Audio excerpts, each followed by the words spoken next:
নেই যে কোনো ভরসা হে ভাই মোদের জীবনে। আলহামদুলিল্লাহি রাব্বিল আলামিন আসসালাতু ওয়াসসালামু আলা সাইয়্যিদিল মুরসালিন আম্মা বা'দু ফাউযু বিল্লাহি মিনাশ শাইতানির রাজীম বিসমিল্লাহির রহমানির রহিম আসসালাতু ওয়াসসালামু আলাইকা ইয়া রাসূলুল্লাহ ওয়া আলা আলিকা ওয়া আসহাবিকা ইয়া হাবিবাল্লাহ আসসালাতু ওয়াসসালামু আলাইকা ইয়া নবিয়াল্লাহ ওয়া আলা আলিকা ওয়া আসহাবিকা ইয়া নূরাল্লাহ। মাদানী চ্যানেলের দর্শক শ্রোতা, আলহামদুলিল্লাহ আবার উপস্থিত হয়েছি অনুষ্ঠান এখনই সময় নিয়ে। যেখান থেকে আমাদের অনুষ্ঠান দেখছেন দূরে কিংবা কাছে, সকল দর্শকে জানাই আন্তরিক মোবারকবাদ। অন্যান্য দিনের মতো আজকেও ইনশাআল্লাহ তাবারাক ওয়া তাআলা এই অনুষ্ঠানে একটি বিষয় নিয়েছি আলোচনা করার জন্য, এবং নাতখা ইসলাম ভাই থাকবে।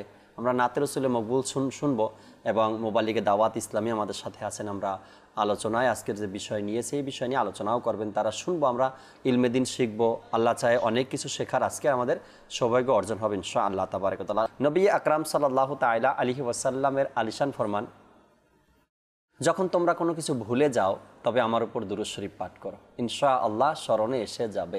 যখনই আমরা কোনো কিছু ভুলে যাই আর না যাই, নবী করিম সাল্লাল্লাহু আলাইহি সাল্লামের উপর দুরূদ শরীফ তো সবসময় পড়তেই থাকবো। বিশেষ করে যখন কোনো কিছু ভুলে যাই, তো আমরা ভুলে যাওয়ার পরে অনেক বিভিন্ন ধরনের রীতি রেওয়াজ আমাদের সমাজের মধ্যে চালু আছে, বিভিন্ন ধরনের কথা চালু আছে। কিছু হারিয়ে গেলে, কিছু ভুলে গেলে, তো ওসবের দিকে কান না দিয়ে নবী করিম সাল্লাল্লাহু আলাইহি সাল্লামের যে ইরশাদে কারিমা রয়েছে, আমরা ওই ইরশাদে কারিমাকে ফলো করি। ভুলে গেলে আমরা দুরুদ ও সালাম পাঠ করি, আল্লাহ চাই ইনশাআল্লাহ তাবারাক ওয়া তাআলা স্মরণে এসে যাবে। সাল্লু আলাল হাবিব সাল্লাল্লাহু তাআলা আলা মুহাম্মদ সাল্লাল্লাহু তাআলা আলাইহি ওয়াসাল্লাম। আজকের বিষয় আপনাদেরকে জানিয়ে দেই, এরপর ইনশাআল্লাহ তাআলা কালামও শোনাবো আপনাদেরকে। হারাম এবং হালাল দুইটি শব্দ কিন্তু আমাদের সমাজের মধ্যে খুবই পরিচিত। অর্থাৎ সমাজে বলি বা ঘরে বলি বা ব্যক্তি জীবনে বলি, আমরা হালাল এবং হারাম এই দুইটা বিষয় আমাদের খুবই পরিচিত। আমরা এই বিষয়ের সাথে অনেক আলোচনা শুনেছি এই বিষয় নিয়ে, বা জানি, আমরা আমাদের অভিজ্ঞতাও আছে বা কিছু জ্ঞানও আমরা অর্জন করেছি হালাল এবং হারাম। এখন হারামের বিষয়গুলো যখন আসে, তখন আমরা বেসিক কিছু বিষয়ের উপরে আমাদের দৃষ্টি যায়, এই বিষয়গুলো হারাম, ঠিক আছে। হালালের বিষয় যখন আসে, তখন আমরা বলি বেসিক এটা এই বিষয়গুলো হালাল।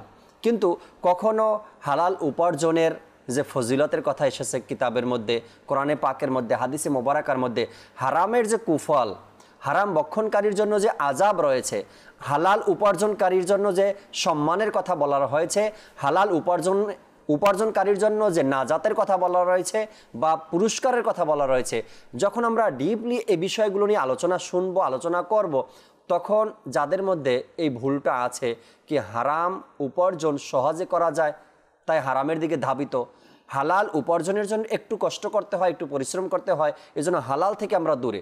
যখন আমরা এই বিষয়টা ক্লিয়ারভাবে জানবো, বুঝবো, তবে আমাদের মধ্যে হারাম পরিত্যাগ করার ইচ্ছা, হালালকে আঁকড়ে ধরার ইচ্ছা আল্লাহ চাই অন্তরের মধ্যে আমাদের জাগ্রত হবে। আজকের বিষয় নিয়েছি হালাল রিজিক, হালাল উপার্জন, হালাল খাওয়া, এই বিষয়গুলো নিয়ে আজকে আমরা আলোচনা করব ইনশাআল্লাহ তাবারাক ওয়া তাআলা। নাতখা আমাদের সাথে আলী হামজা ভাই আছেন, আমরা শুরুতে কালাম শুনবো, এরপর ইনশাআল্লাহ তাবারাক ওয়া তাআলা আজকের বিষয় নিয়ে মোবালিকে দাওয়াত ইসলামী আমাদের সাথে নোমান ভাই আছেন আল্লাহ তাআলার দয়ায়, এবং আমাদের ইমরান ভাইও আমাদের সাথে আছেন, আর ইসলাম ভাই আছেন। আমরা তাদের থেকে আলোচনা শুনবো। চলুন আমরা কালাম শ্রবণ করি।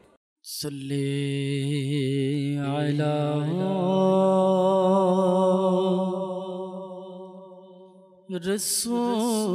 رسولنا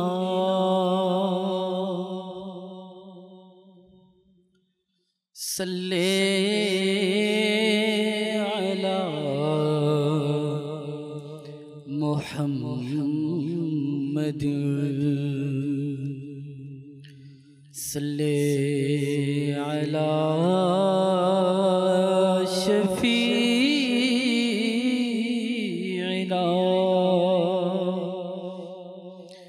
صلی علی محمد ہم بھی مدینے جائیں گے آج نہیں تو कल सही आका हमें बुलाएंगे।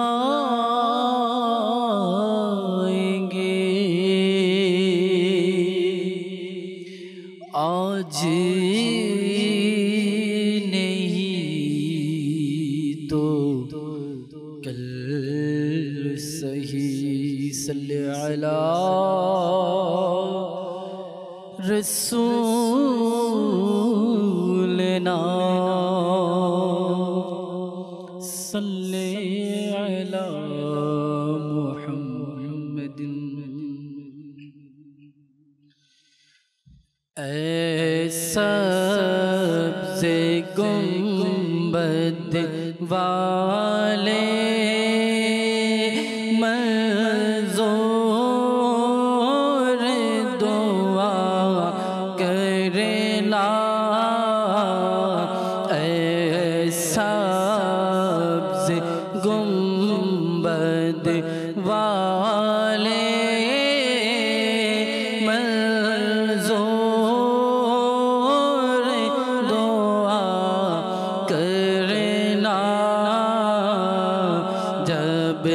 वक्त नज़ा आए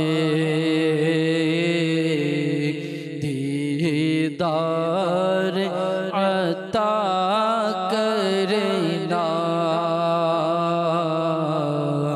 दीदार अता करना।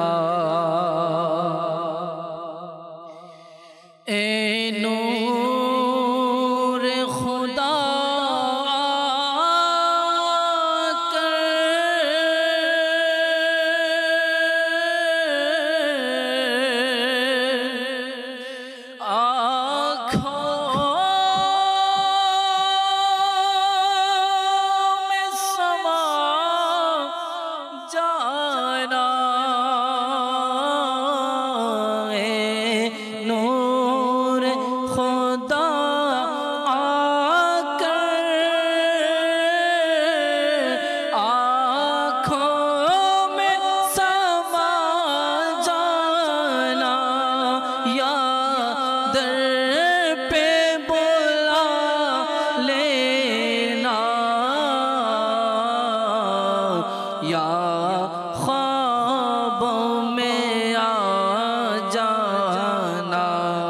या दर पे बुला लेना।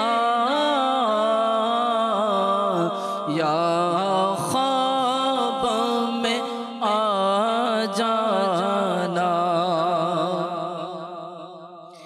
ए परदानशी दिल के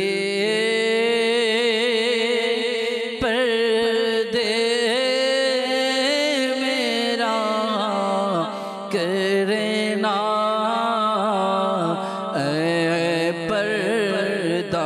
परदानशी दिल के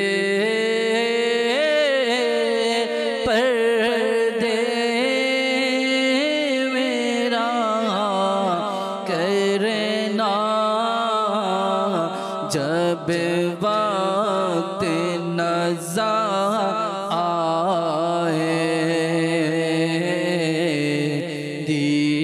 दीदार अता करना। दीदार अता करना। मैं कब्रे अंधेरी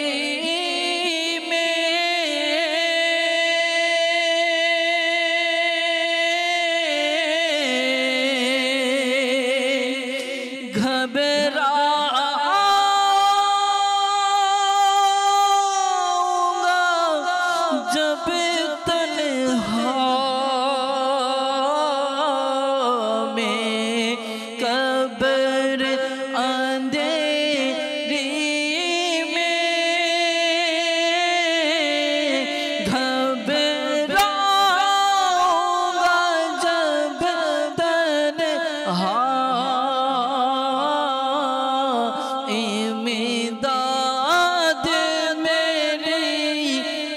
करने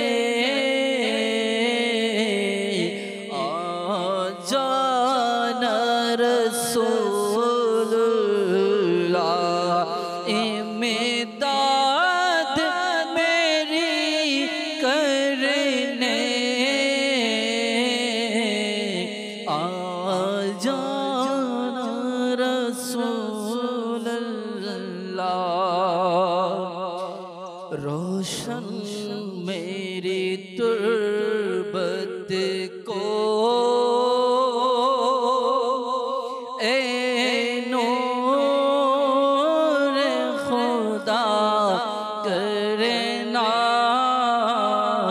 रोशन मेरी तुर्बत को ए नूर खुदा करना जब वक्त नज़ा आए दीदार अता करना ऐसा सब्ज़ गुंबद वाले जोर दुआ करना जब वक्त नज़ा आए दीदार अता करना। আল্লাহ তাবারক ওয়া তাআলা নবী করিম সাল্লাল্লাহু তাআলা আলাইহি ওয়াসাল্লামের ইশক মোহাব্বত আমাদের অন্তরে দান করুক। আমাদের দিন, আমাদের রাত, আমাদের সকাল, আমাদের সন্ধ্যা, প্রতিটা মুহূর্ত যেন ইশকে রসুল অন্তরে ধারণ করতে পারি আমরা। আল্লাহ তাআলা সে তৌফিক আমাদেরকে দান করুক। দর্শক শ্রোতা, আজকের বিষয় হালাল জীবিকা। যখন জীবিকা অর্জন করতে হবে আমাকে, আর এই জীবিকা আমার পরিবার পরিজনের জন্য, আমার জন্য, বোঝা যায় আমার হাতেই আমার পরিবার পরিজনকে হালাল খাওয়ানোর দায়িত্ব। সেই দায়িত্ব আমাকেই অর্পণ করা হয়েছে, সেই দায়িত্ব আমাকেই দেওয়া হয়েছে। আমার পরিবার পরিজনকে হালাল জীবিকা খাওয়াতে হবে, হালাল খাবার খাওয়াতে হবে। এখন আমি ঘরের সর্দার বলি, ঘরের বড় বলি, গার্ডিয়ান বলি, বাবা বলি, বড় ভাই বলি, আমরা যারাই উপার্জনের মাধ্যম, যাদের হাতেই এই পরিবারের দায়িত্ব, উপার্জনের দায়িত্ব, আপনি চাইলে গোপনে গোপনে হারাম উপার্জন করতে পারেন, আবার আপনি চাইলে আল্লাহর ভয়ে হালাল উপার্জন করতে পারেন। কেননা আপনার উপার্জনের মাধ্যমেই এই ঘরের যতজন বাসিন্দা আছে তাদের খাবার আয়োজন করা হয়, তাদের আয়োজন সব আপনার মাধ্যমেই হয়ে থাকে। এজন্য হালাল জীবিকা, আমরা যখন হালালের দিকে ধাবিত হই, আর এই হালাল আমাকে নাজাতের পথ দেখাবে, হালাল আমাকে জান্নাতে নিয়ে যাবে।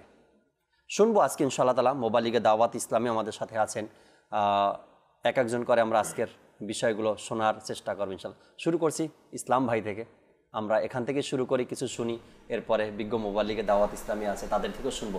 ইসলাম ভাই, আজকের বিষয় হালাল জীবিকা, কোরআন ও হাদিসের থেকে কিছু আলোচনা আমাদেরকে শোনান দর্শক শ্রোতা। আলহামদুলিল্লাহি রাব্বিল আলামিন ওয়াস সালাতু ওয়াস সালামু আলা সাইয়্যিদিল মুরসালিন আম্মা বা'দ ফাআউযু বিল্লাহি মিনাশ শাইতানির রাজীম বিসমিল্লাহির রহমানির রহিম। জাকির ভাই, এখন অনুষ্ঠানের আজকের যেহেতু বিষয় হালাল জীবিকা, তো মূল কথার দিকে যাওয়ার পূর্বে কিছু কথা বলে দিই। এক হচ্ছে হালাল, আর হালালের বিপরীত যদি দেখি হারাম। তো এখন হালালের মধ্যেও দুই প্রকার, হারামের মধ্যেও দুই প্রকার। এক হচ্ছে ফি নাফসিহি হালাল, আর এক হচ্ছে মাধ্যম হালাল, দুটোই। আর হারামও দুই প্রকার, ফি নাফসিহি হারাম, মাধ্যম হারাম। ফি নাফসিহি হারাম বলতে এই মদ দেখে নিন, শুকরের গোশত দেখে নেন, এগুলো কিন্তু ফি নাফসিহি হারাম। আর এক হয়ে থাকে মাধ্যম হারাম। বস্তু হালাল, খাবার চাউল ডাল বস্তু হালাল, কিন্তু মাধ্যম হারাম হয়ে থাকে। তো হালাল এবং হারাম বলে কাকে, আগে এটা জানতে হবে। আল্লাহ এবং তার রাসূল সাল্লাল্লাহু আলাইহি সাল্লাম যে পদ্ধতি, যে নিয়মকানুন, যে শর্তানু অনুযায়ী উপার্জন করার নিয়ম বলে দিয়েছেন, এটার উপর ভিত্তি করে সে যদি উপার্জন করে সেটা হচ্ছে হালাল, আর এটা বিপরীত যদি যায় সেটা হচ্ছে হারাম। Am I right? এখন তো জানতে হবে যে হালাল কোনটা, আমি কীভাবে হালালভাবে উপার্জন করছি, কোনটা হারামভাবে উপার্জন করছি। এটা তো উপার্জনের পূর্বে আমাদেরকে জ্ঞান থাকা আবশ্যক। এখন সাপোজ এক ঘটনা মনে পড়ে গেল, এরপর মূল কথা দিকে আসছি। এখন এক ব্যক্তি ব্যাংকে গিয়ে বলছে আমি এক অ্যাকাউন্ট খুলব। তো বলল আমি সেভিং অ্যাকাউন্ট খুলবো, সেভিং অ্যাকাউন্ট, আর এমন এক অ্যাকাউন্ট খুলবো যেটাতে ইন্টারেস্ট নাই। এখন ব্যাংকার এমন একটি কথা বলেছে যে আমরা ইন্টারেস্ট দিয়ে থাকি কিন্তু শরীয়ত সম্মত। এখন ইন্টারেস্ট কি শরীয়ত সম্মত হতে পারে? ও বলল কি ভাই আজ পর্যন্ত কোনো ওলামাই বের করতে পারলো না যে শরীয়ত সম্মত ইন্টারেস্ট আপনারা কীভাবে দিলেন। তো বোঝা গেল আপনার হালাল এবং হারামকে পার্থক্য করার জন্য আপনার জ্ঞান প্রয়োজন, রাইট? তো এখন চলে আসি হালালের দিকে। আল্লাহ তাআলা হালাল সম্বন্ধে কি বলেছেন কোরআন পাকে? আল্লাহ তাআলা কোরআন পাকে ইরশাদ করছেন, বিসমিল্লাহির রহমানির রহিম, ইয়া আইয়ুহান নাসু কুলু মিম্মা ফিল আরদি হালালান তাইয়্যিবা, হে লোকেরা জমিনে যা আছে ওখান থেকে তোমরা খাও যেটা তোমার জন্য হালাল এবং পবিত্র। এখন এখানে আল্লাহ তাআলা নাস শব্দ এনেছেন। নাস মুমিনও আনেননি আর মুসলিমও আনেননি। নাস বলছে অর্থ হচ্ছে সকল মানুষ। এখন আমি মুসলমান, আবার অন্য যে কেউ হোক, সকলকে বলা হচ্ছে তোমরা হালাল পন্থা। এখন এখানে 2 নম্বরে করার কোনো সুযোগ নেই। এখন হালাল পন্থায় আমরা যদি উপার্জন করি এটা ফজিলত কী হবে, আমি এটাকে একটা ঘটনার মাধ্যমে বলতে চাই। জাকির ভাই, এক ব্যক্তি খুব কষ্টের মাধ্যমে ব্যবসা করতো। আমি মনে করি যে আমরা এখানে যারা আছি বা মাদ্রাসায় যারা দেখছেন সবার জন্য এটা খুব শিক্ষণীয় একটা ঘটনা। খুব কষ্টে ব্যবসা করতো, এখন ওর ব্যবসায় বরকত হতো না। তো ও একটি সন্ধান পেল যে অমুক জায়গায় এক বুজুর্গ আছেন যিনি সদা সর্বদা আল্লাহ তাআলার জিকিরে মগ্ন থাকেন। ওনার কাছে গিয়ে তুমি দোয়া করাও, ইনশাআল্লাহ বরকত হয়ে যাবে। আচ্ছা, এখন সে ব্যক্তি গিয়ে দেখছে হ্যাঁ উনি তো আসলেই মাথা নত আর চক্ষু বন্ধ করে আল্লাহ তাআলার জিকিরে মগ্ন। আচ্ছা, এখন গিয়ে বলছে হুজুর আমি খুব কষ্ট করে আমি ব্যবসা করি কিন্তু আমার ব্যবসায় বরকত হয় না। তিনি এ কথা শুনে মাথা উঁচু করলেন এবং চোখ খুললেন, একটি বাক্য বললেন এবং এই বাক্য বলেই তিনি কথা শেষ করে দিলেন যে তুমি যা বিক্রি করবে ওজনে কমতি করবে না। আল্লাহ আল্লাহ আল্লাহ। এখন ও এই কথা শুনে আশ্চর্য, আমি তো এই কথা বলিনি যে আমি যে ওজনে কমতি করি বা করি না, এটা তো বলিনি। উনি কীভাবে জানলো? এখন ও মনে মনে দৃঢ় প্রতিজ্ঞা করে নিল যে আমি যাব আর ওজনে কখনো কমতি করব না। এমন কি ওর দোকানদার দোকানে যখন কোনো কাস্টমার আসতো, পাল্লা যেটা হয় যেটা দিয়ে মাপ ওজন করা হয় ওটা কাস্টমারকে দিয়ে দিত, আপনারা মেপে আপনারা নিয়ে যান। এমন কি কাস্টমাররা বেশি নিয়ে যেত, ও কিচ্ছু বলতো না। এত বরকত হলো যে দূর দূরান্ত থেকে মানুষ আসা শুরু হয়ে গেল। এমনকি আপনার নদ নদী পার করে কাফেলা সহকারে ওর দোকানে আসতো কেনার জন্য। এত বরকত হলো যেটা বাটখারা হয় না, যেটা দিয়ে ওজন করে, ও বাটখারা স্বর্ণের বানিয়ে নিল। এত সম্পদ হয়ে গেল। এখন একদিন ওই বাটখারা নিয়ে আবার ওই বুজুর্গের কাছে গেল, হুজুর আমার ব্যবসায় এত উন্নতি হয়েছে যে আমি বাটখারা স্বর্ণের বানিয়ে নিয়েছি। এখন উনি আবার মাথা উঁচু করলেন, চক্ষু খুললেন আর একটা বাক্যর মাধ্যমে কথা শেষ করে দিলেন। বললেন তুমি এই বাটখারাকে, স্বর্ণের বাটখারাকে তুমি নিজে গিয়ে নদীতে ফেলে দিবে। এখন ও তো চিন্তায়, আমি এত কষ্ট করে উপার্জন করলাম, আয় করলাম, সব বানালাম, আবার একদিক থেকে বলছে না আমি তো যা পেয়েছি ইনার দোয়ার মাধ্যমেই পেয়েছি, ইনি যা বলেছিলেন তাই তো হয়েছে। গেল, চক্ষু বন্ধ করলো এবং নদীর পাড়ে ফেলে দিল ওই স্বর্ণের টুকরা। এখন এক কাফেলা নদীর পাড় থেকেই আসতেছিল ওর দোকানে কিছু কেনার জন্যে। তো দেখলো যে ওই বাটখারা ফালানো, ও কুড়ে নিয়ে বললো যে আমরা যার কাছে যাচ্ছি এটা তো তারই, যাই ওকে ফেরত করে দেই। এখন গিয়ে ওই বাটখারা স্বর্ণের টুকরা ফেরত করে দিল। ও বললো ভাই আপনি 2 মিনিট দাঁড়ান, আমি আসতেছি। কাস্টমার বললো আমাদের তাড়া আছে, আমাদের দিন, আমি চলে যাব। এখন বললো আপনি 2 মিনিট দাঁড়ান আমি আসতেছি। ও বাটখারা নিয়ে আবার গেল বুজুর্গের কাছে, হুজুর আপনি যদি কসম করতে বলেন আমি কসম করে নিব, সত্যিই বলছি আপনি ফেলে দিতে বলেছিলেন, আমি ফেলে দিয়েছিলাম, আবার চলে এসেছে। এখন মাথা উঁচু করে চক্ষু খুলে এমন একটি বাক্য বললেন, আমি মনে করি এই পুরো ঘটনার মূল কথা এখানে, আর যেটা বলতে চাচ্ছিলাম সেটাই মূল কথা। বললেন যদি উপার্জন হালাল পন্থায় হয়ে থাকে কখনো কোথাও যাবে না, যদি নদীতেও চলে যায় তোমার কাছে ফিরে আসবে, তাও ফিরে আসবে। সুবহানাল্লাহ। একটা বিষয় এখানে শিক্ষণীয় আমাদের জন্য, এক হলো গিয়ে তাসির দেখেন আল্লাহওয়ালা ব্যক্তিদের, যে তুমি ওজনে কম দিও না, বাস এতটুকুই বললেন, তাই না? ওজনে কম দিও, ওজনে কমতি করবো না। তো অন্তরের মধ্যে এটাই গেঁথে গেল কি আমার দুর্বলতা সে জেনে গেছে, বা আমার খারাপ দিকটা সে জেনে গেছে, আজকে থেকে আর আমি ওজনে কাউকে কম দিব না। বাস তাসির কেমন ছিল আল্লাহওয়ালা ব্যক্তিদের কাছে যাওয়ার সাথে সাথে মানুষের পরিবর্তন। দ্বিতীয়ত হালাল উপার্জনের মধ্যে কতটা বরকত রয়েছে। যদি উদাহরণ দিতে যাই, বর্তমান সময় অসংখ্য উদাহরণ আমাদের সামনে। ওলামা একরামকে দেখেন, যদি ওলামা একরামকে দেখি আমরা হয়তো ভাবি ওলামা একরামের উপার্জনের মাধ্যম কতটুকু, বা তারা কতটুকু উপার্জন করে, কিন্তু আল্লাহ তাআলার দয়ায় তাদের লেবাস দেখেন, তাদের পোশাক দেখেন, তাদের চলাফেরা দেখেন, তাদের গেট আপ দেখেন, আল্লাহ তাআলার দয়া, এগুলো সব আল্লাহ তাআলার দয়া। তার কারণ তাদের সবসময় চিন্তা ভাবনা হালাল উপার্জনের দিকে। এখানে আরেকটি বিষয় জাকির ভাই, ওই কাফলা যখন যাচ্ছিল স্বর্ণের টুকরা যে কুড়ে পেল, এখন বর্তমান সমাজে এটা দেখা যায় কোনো কিছু কুড়ে পেলে নিজে রেখে নেয়। ওটাই তো, যখন আপনি হালাল উপার্জনের দিকে ধাবিত থাকবেন না, মানুষ আপনাকে টার্গেটে নিয়ে নেবে। ব্যক্তি হালাল উপার্জন করে, এটা তার জিনিস, এটা তার জিনিস, তাকে ফেরত করতেই হবে, কবজা করা যাবে না, এটাকে আত্মসাৎ করা যাবে না, এটা তার কাছে ফেরত দিতে হবে, কারণ সে হালাল উপার্জনকারী এবং হালাল বিক্রেতা। তো এই জন্য আমাদের হালালের দিকে ধাবিত হওয়া দরকার। নোমান ভাই কিছু মিঠা মিঠা মাদানী ফুল আমাদেরকে শুনান দর্শককে। আলহামদুলিল্লাহ, আমরা তো মুসলমান রয়েছি মানুষ, এবং আমরা মুসলমান ইবনে মুসলমান। তো আমরা হালাল রুজি উপার্জনের জন্য বিভিন্ন পথ বেছে নিয়েছি। বিভিন্ন ব্যবসা করে, কেউ কাপড়ের ব্যবসা, কেউ কৃষি কাজ করে, বিভিন্ন খামারি কাজ করে থাকে। এগুলো ব্যবসা আমরা নিজের মধ্যে নিয়ে নিয়েছি। কিন্তু ইসলাম আমাদেরকে কি দিক নির্দেশনা দেয়? ইসলাম আমাদেরকে দিক নির্দেশনা দেয় যেন আমরা হালাল রুজি উপার্জন করে থাকি। কেননা যদি আমরা হারাম যদি আমরা উপার্জন করি, তাহলে এই দ্বারা আমরা যে ইবাদত করব, বান্দেগি করব, এটা আল্লাহ পাকের কাছে গৃহীত হবে না। তো আমাদেরকে কি করতে হবে? হালাল রুজি উপার্জন করতে হবে। কেননা কিতাবের মধ্যে এসেছে কিয়ামতের ময়দানে বান্দাকে, বনি আদমকে 5টি প্রশ্ন করা হবে। তার মধ্যে একটি প্রশ্ন হচ্ছে, আপনি এই যে অর্থ উপার্জন করেছেন এটি কোথায় ব্যয় করেছেন, উপার্জন কোথায় কিভাবে করছেন এবং ব্যয় কিভাবে ব্যয় করছেন। তো এখন কিয়ামতের ময়দান কি ভয়াবহতা হবে!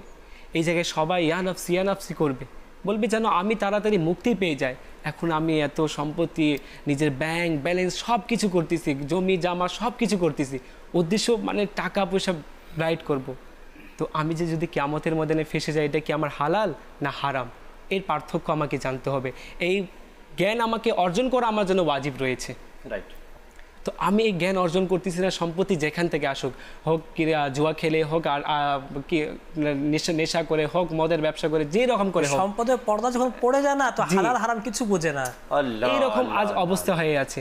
তো আমি যদি নেকিও করব, অনেক নেকি করছি, সব কিছু যদি কিয়ামতের ময়দানে নিয়ে আসবো, কিন্তু হুজুর পাক সাল্লাল্লাহু আলাইহি ওয়াসাল্লামের হাদিসে কারিমা রয়েছে, ওই ব্যক্তি নিঃস্ব, যার কাছে নেকি অনেক থাকবে কিন্তু সে নিঃস্ব হবে। কিভাবে? তো এর যে নেকিগুলো যেগুলো অর্জন করেছে, এখন এগুলো তাকে দিয়ে দিতে হবে। এখন যে রুজি উপার্জন করতেছে, করে এটা নিজের পরিবারবর্গকে, বউ বাচ্চাকে সবাইকে দিচ্ছে, এখন কিয়ামতের ময়দানে বউ আসে বলবে, এই যে রুজি উপার্জন করেছে আল্লাহ, আমি জানতাম না এটা হালাল না হারাম, আল্লাহ এখন এই আমাকে হারাম খাওয়াই দিয়েছে, আমার গুনাহ তাকে দিয়ে দাও, তার নেকি আমাদের জন্য করছে, কাল কিয়ামতের ময়দানে তারাই ফাঁসিয়ে দিবে, তারাই বলবে বলে এটা তো বাস আমরা জানতামই না, সেভাবে হারাম উপার্জন করেছে। একটা কথা ছোটবেলা থেকে শুনে আসছি, কেউ দুধ বিক্রি করে, মদ ক্রয় করে, আবার কেউ মদ বিক্রি করে দুধ ক্রয়। অর্থাৎ দুধ বিক্রি করে, যে টাকা উপার্জন হয় তা দিয়ে মদ ক্রয় করে, এবার পান করে, আবার এর উল্টাটাও হয়ে থাকে। অর্থাৎ হিতাহিত বুদ্ধি জ্ঞান বা বিবেকবান যে মানুষদেরকে আমরা বুঝি, তারা সবসময় চেষ্টা করবে কি আমার হালাল উপার্জনের চিন্তা ভাবনা থাকবে। এখান থেকে আমাদের এখান থেকে আমরা জানতে পারতেছি যে আমাদেরকে সততার সাথে ব্যবসা বাণিজ্য করতে হবে এবং এই ব্যবসা বাণিজ্য করা সর্বোত্তম কাজ। একবার সাহাবা ইকরাম আলিমুর রিদওয়ান হুজুর পাক সাল্লাল্লাহু তাআলা আলাইহি ওয়া সাল্লামকে আরজ করলেন, ইয়া সাইয়্যিদি রাসূলুল্লাহ, সবচেয়ে উত্তম কাজ কি রয়েছে? তো হুজুর পাক সাল্লাল্লাহু তাআলা আলাইহি ওয়া সাল্লাম বলেন, নিজ হাতে কাজ করো এবং হালাল পথে ব্যবসা করো, যে উপার্জন করা হয় তাই সর্বোত্তম। সুবহানাল্লাহ, সুবহানাল্লাহ। তো আমাদেরকে যে কথাটা বলছিলেন, এই মাঝে একটা ঘটনা মনে পড়ে গেল। রাসূল সাল্লাল্লাহু আলাইহি ওয়াসাল্লাম বারগাহে এক ব্যক্তি এসে বলছে, হুজুর আমার বাসায় কিছু নেই খাবার জন্য, আমার কিছু দিন। তো রাসূল সাল্লাল্লাহু আলাইহি ওয়াসাল্লাম ওই ব্যক্তিকে বললেন, তোমার বাসায় কি আছে? বললেন, আমার শোয়ার জন্য একটা বিছানা এবং খাবার জন্য একটা পাতিল, এটি, আর কিছু নেই। রাসূল সাল্লাল্লাহু আলাইহি ওয়াসাল্লাম বললেন, ওই দুটাকেই নিয়ে আসো। নিয়ে আসা হলো। ওই দুই বস্তুকে 2 দিরহামের মাধ্যমে বিক্রি করে দিয়েছে এবং বললেন, 1 দিরহাম তুমি রাখো তুমি নিজের খাবারের জন্য, 1 দিরহাম দ্বারা তুমি একটা কুড়াল কিনবে, কুঠার যেটা বলা হয়, কিনে নিয়ে আসো। নিয়ে আসা হলো। রাসূল সাল্লাল্লাহু আলাইহি ওয়াসাল্লাম নিজে ওটা বানানো, ধরার জন্য কি বলা হয়, ওটা বানিয়ে বললেন, এটা নাও আর গিয়ে তুমি নিজে কাটবে, এটা বিক্রি করবে, নিজে উপার্জন করবে। মানে রাসূল সাল্লাল্লাহু আলাইহি ওয়াসাল্লাম এটা শিক্ষা দিলেন যে চাওয়ার চাইতে আপনার নিজ হাতে উপার্জন করা উত্তম। জি জি জি, আল্লাহ তাআলা বোঝার তৌফিক দিক। ইমরান ভাই আমাদের সাথে আছেন, কিছু মাদানী ফুল শুনি, এরপর আলী হামজা ভাইয়ের কাছে আসবো কালাম শোনার জন্য আমরা ইনশাআল্লাহ তাআলা। মাশাআল্লাহ, খুব সুন্দর আলোচনা করছিলেন আমাদের নোমান ভাই আর ইসলাম ভাই হালাল রুজি সম্পর্কে। আল্লাহ পাক রব্বুল আলামিন কোরআনে পাকের বিভিন্ন জায়গায় সাধারণ মুসলমানের পাশাপাশি আম্বিয়া কেরাম আলাইহিস সালাতু ওয়াস সালামদেরকেও হালাল রুজির তাগিদ দিয়েছেন। যেমনইভাবে কোরআনে পাকের 18তম পারা সূরা মুমিনুনের 51 আয়াতে আল্লাহ তাআলা ইরশাদ করেন, কানজুল ঈমান থেকে অনুবাদ, হে পয়গম্বরগণ, পবিত্র বস্তু আহার করো এবং সৎকর্ম করো। এটা আল্লাহ তাআলা পয়গম্বরকে বলেছেন, আম্বিয়া কেরামকে বলেছেন, নবী রাসূলদেরকে। আচ্ছা, এটার ব্যাখ্যায় উলামায়ে কেরামগণ অনেকগুলো দিক বর্ণনা করেছেন যে আল্লাহ তাআলা আম্বিয়া কেরাম আলাইহিস সালাতু ওয়াস সালামদেরকে, সেই সম্মানিত ব্যক্তিদেরকে এটা কেন ইরশাদ করেছেন, তাদেরকে কেন তাগিদ দিয়েছেন। অনেকগুলো কারণের মধ্যে একটি কারণ হচ্ছে, যেটা আমার ইসলাম ভাইও বললেন, নোমান ভাইও বললেন, ইবাদতের জন্য যে শর্ত, তার মধ্যে মূল শর্ত হচ্ছে হালাল রুজি। যদি হালাল রুজি না হয়, হালাল খাবার আমার পেটেই না থাকে, তাহলে আমার অন্তর থেকে যে কথা বের হচ্ছে সেটা আল্লাহ পাকের বারগাহে তো কবুলই হবে না। তো হালাল রুজি হচ্ছে ইবাদত কবুল হওয়ার শর্ত, দোয়া কবুল হওয়ার শর্ত। হালাল রুজির মাধ্যমে বান্দা এমন স্থান পেয়ে যায় যেটা চিন্তারও মানে অনেক কল্পনা তো থাকে না। হালাল রুজির মাধ্যমে প্রথমত বান্দার ক্ষুধাবিরতা সৃষ্টি হয়, সুবহানাল্লাহ, তাকওয়া সৃষ্টি হয়, সুবহানাল্লাহ, আল্লাহ পাকের দ্বীনের ব্যাপারে সে সতর্ক হয়ে যায়। হালাল রুজির ফজিলত সম্পর্কিত আমির আহলে সুন্নাত দামাত বারাকাতুহুল আলিয়ার রিসালার মধ্যে একটি ঘটনা ছিল। ওই ঘটনার মধ্যে 2টি বিষয়, প্রথমত ওই ব্যক্তির তাকওয়া আর তার হালাল রুজি কেমন ছিল। আল্লাহ আল্লাহ আল্লাহ। এক জমানায় 2 বন্ধু ছিল, 2 ভাই ছিল, তারা এমন নেককার ছিল যে পুরো জমানার মধ্যে তাদের নাম ছিল, সবাই প্রশংসা করত যে এই 2 যুবক খুবই নেককার, তাদেরকে দেখাও সাওয়াবের কাজ। আল্লাহ আল্লাহ। একদিন 2 যুবকের মধ্যে 2জন কথা বলতেছে যে ভাই, আজকে অনেকদিন ধরে আমরা ক্ষুধার্ত, খাওয়ার কিছু নেই, একটা কাজ করো, আমরা জঙ্গলে চলে যাই বা কোথাও চলে যাই, গিয়ে কোনো মুসলমানকে দ্বীনের জ্ঞান শেখাই আর আখিরাতের কাজ করি। ক্ষুধার্ত ছিল আর বলতেছে আমরা কোথাও চলে যাই, গিয়ে মানুষকে দ্বীনের ইলম শিখাবো, জ্ঞান শিখাবো আর আখিরাতের কাজ করব। 2জনে চলে গেল। তারা যাচ্ছে একটা জঙ্গল দিয়ে, তাদের সামনে একজন কাঠুরিয়া মাথায় কাঠের বোঝা নিয়ে আসতেছে, যাকে দেখতে তো সাধারণ মনে হচ্ছিল, তেমন কিছু মনে হচ্ছিল না। তারা 2জন বলল, তুমি দাঁড়াও। সে দাঁড়িয়ে কাঠের বোঝা নামালো। তো তারা 2জন বলল, জিজ্ঞাসা করলো, আচ্ছা বলো তোমার রব কে? আল্লাহ। তারা বলতেছে তোমার রবকে। এখন ওই কাঠুরিয়া নিজের মাথা থেকে কাঠের বোঝা নামিয়ে বলতেছে, তোমরা আমাকে জিজ্ঞাসা করতেছো আমার রবকে, এটা কেন জিজ্ঞাসা করতেছো? বরং আমাকে তুমি প্রশ্ন করো আমার ঈমান আমার অন্তরের কোন দিকে রয়েছে। আল্লাহ আল্লাহ। নেককার 2 যুবক বলতেছে তোমার রবকে, আর ওই সাধারণ কাঠুরিয়া বলতেছে এটা জিজ্ঞাসা করো না আমার রবকে। এটা সাধারণ প্রশ্ন, সবাই বলবে আমার রব আল্লাহ তাআলা, নিঃসন্দেহে চোখ বন্ধ করে সবাই এটা বিশ্বাস করে। তুমি এটা জিজ্ঞাসা করো আমার ঈমান আমার অন্তরের কোন দিকে রয়েছে।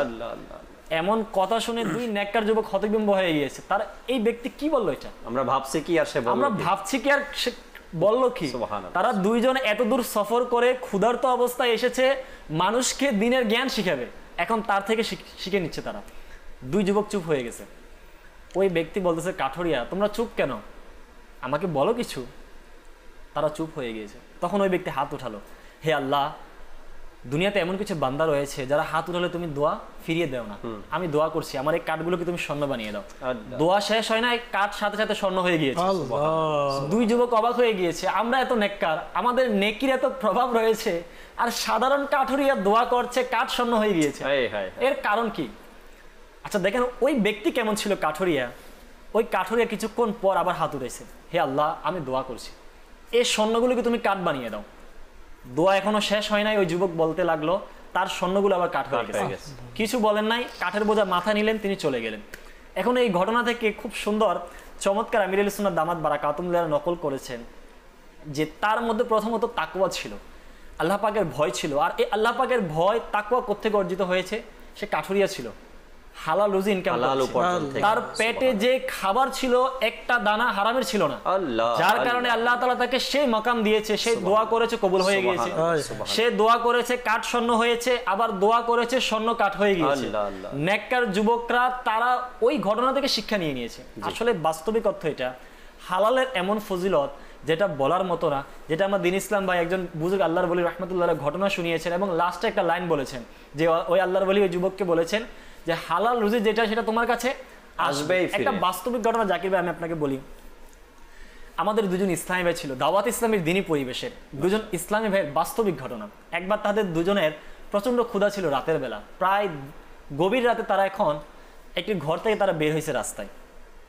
তো বের হওয়ার পর এক বন্ধু আরেক বন্ধুকে বলতেছে, দেখো আজকে পরিচিত সব দোকান বন্ধ হয়ে গেছে, পকেটেও টাকা নেই, কি করব, কিছু তো খেতে হবে। আরেক বন্ধু বলতেছে, একটা কাজ কর, আমরা ওইদিকে যাই। গিয়ে দেখতেছে সেখানেও বন্ধ, গভীর রাত।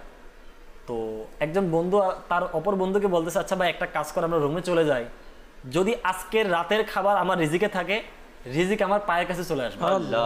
এই কথা বলে তারা চলে গিয়েছে, রুমে গিয়ে শুয়ে গিয়েছে। রাত তখন 3:30 বা 4টা বাজে।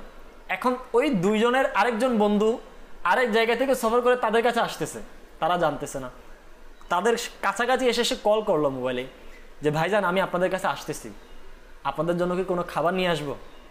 এখন ওই বন্ধু বলতেছে, যদি আপনার ইচ্ছে হয় কিছু নিয়ে আসেন। ওই বন্ধু নিয়ে এসেছে। আচ্ছা যে বন্ধু বলেছে যে যদি রিজিক আজকে রাতে থাকে তাহলে নিজে চলে আমার কদমে আসবে, নিজে নিজে আসবে, সেই বন্ধু ঘুমিয়ে গেছে। আর আরেক বন্ধু সজাগ রয়েছে। এখন যখন তৃতীয় বন্ধু খাবার নিয়ে এসেছে, দ্বিতীয় বন্ধু ওই ঘুমন্ত ব্যক্তিকে বলতেছে, ভাই তুমি ওঠো, খাবার আসছে, তোমার কদমে তোমার খাবার চলে আসছে। এটা কিতাবেও আসছে যে রিজিক বান্দাকে এমন ভাবে তালাশ করে যেমন ভাবে মৃত্যু বান্দাকে তালাশ করে। যে রিজিক আমার মধ্যে আমার জন্য বরাদ্দ রয়েছে তার থেকে এক দানা পরিমাণ যদি দুনিয়াতে থাকে, আমি ততক্ষণ মৃত্যুবরণ করব না। যখন আমার লাস্ট দানা, শেষ দানা আমি ভক্ষণ করে নেব, তখনই আমার মৃত্যু হবে। হয়তো মৃত্যু হয়ে যাবে, না হয়তো খাওয়াই বন্ধ হয়ে যাবে, খাওয়াই বন্ধ হয়ে যাবে। তো রিজিক এটা মনে রাখতে হবে। অনেক সময় আমাদের হালাল হারামের পার্থক্য না থাকার কারণে খাবারের খাচ্ছি, আমরা ইনকামও করছি, এটা আমার রিজিকও ছিল, আমার তাকদীরে ছিল, কিন্তু আমি হারামটা ইনকাম করছি, যার কারণে সেটা হারাম হয়ে যাচ্ছে, সেটা আমার কোনো কাজে আসছে না, বরং আমার দুনিয়াকে বরবাদ করছে, আখিরাতকে। আল্লাহ হযরতের একটা কালামও আছে সম্ভবত, প্রতিটা দানায় দানায় লেখা আছে খাবারওয়ালার নাম, যে খাবে তার নাম আর কি, এরকমের একটা কালাম আছে। খানে পে লিখা দানে দানে লিখা খানে পে লাগানি। সুবহানাল্লাহ সুবহানাল্লাহ। তো আমার রিজিক যেখানে আছে, আমি কখন কোথায় কিভাবে সেখানে পৌঁছে যাব আপনি জানবেনও না, বুঝতেও পারবেন না, অটোমেটিকলি সেখানে চলে গেছেন, কোনো কাজের কারণে গেছেন, কিন্তু গিয়ে দেখেন সেখানে আপনার জন্য। আমাদের রূপনেশ্বর হাজী আব্দুল হাবিব একবার একটা ঘটনা শুনিয়েছিলেন, আমার তো খুব ভালো লাগছিল, যে বাংলাদেশের এক হাজীর ঘটনা, আপনারা শুনেছেন হয়তো, যে বাংলাদেশের এক হাজী বাংলাদেশে বসে ভাত খাচ্ছিল, এমন সময় তার হাঁচি আসলো, আর একটা ভাত তার নাকের মধ্যে চলে গিয়েছে।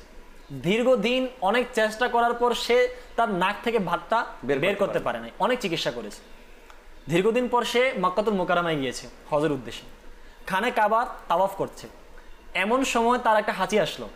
আর তাওয়াফরত অবস্থায় তার ভাত তার নাক থেকে পড়ে গিয়েছে। আল্লাহ। আর এমন সময় একটা কাক আসলো আর সেই ভাতটা খেয়ে নিয়ে চলে গেল। এখন আব্দুল হাবিব ভাই খুব চমৎকার মাদানী ফুল দিয়েছে যে আল্লাহ তাআলা একটা আরব শরীফের কাক, বাংলাদেশের নয়, একটা আরব শরীফের কাকের রিজিক একজন বাংলাদেশি ব্যক্তির নাকের মধ্যে রেখে দিয়েছে আমানত হিসেবে, যে এতদিন পরে হাজি খানে কাবার তাওয়াফে যাবে আর আল্লাহ তাআলা সেই হাজির মাধ্যমে সেই কাকের রিজিক তাকে দিবে। এটা হচ্ছে রিজিক কোথায় ছিল, কোথায় চলে গিয়েছে। এটাই হচ্ছে বাস্তবিকতা। আজকে যদি আমরা দুনিয়াতে দেখি, অনেক সময় আমরা চিন্তা করি যে ইনকাম করলে বা হারাম উপার্জন করলে আমি রিজিক খেতে পারবো, আসলে তেমন না। দুনিয়ায় মানুষের তুলনায় পশু পাখির কিন্তু পরিমাণ অনেক বেশি। মানুষ কত রয়েছে 7.5 আরব বা এর থেকে বেশি, এটা তো গণনা হয়, কিন্তু পশু পাখি কত রয়েছে, পোকামাকড় কত রয়েছে, আল্লাহ তাআলা সেগুলোকে তো রিজিক দিচ্ছে। জি জি, কিভাবে আসতেছে রিজিক? প্রতিটা সৃষ্টির রিজিক দেওয়া হয়েছে। ইমরান ভাই যখনই বলা শুরু করে শুনতেই মন চায়, আবারও শুনবেন ইনশাআল্লাহ তাআলা।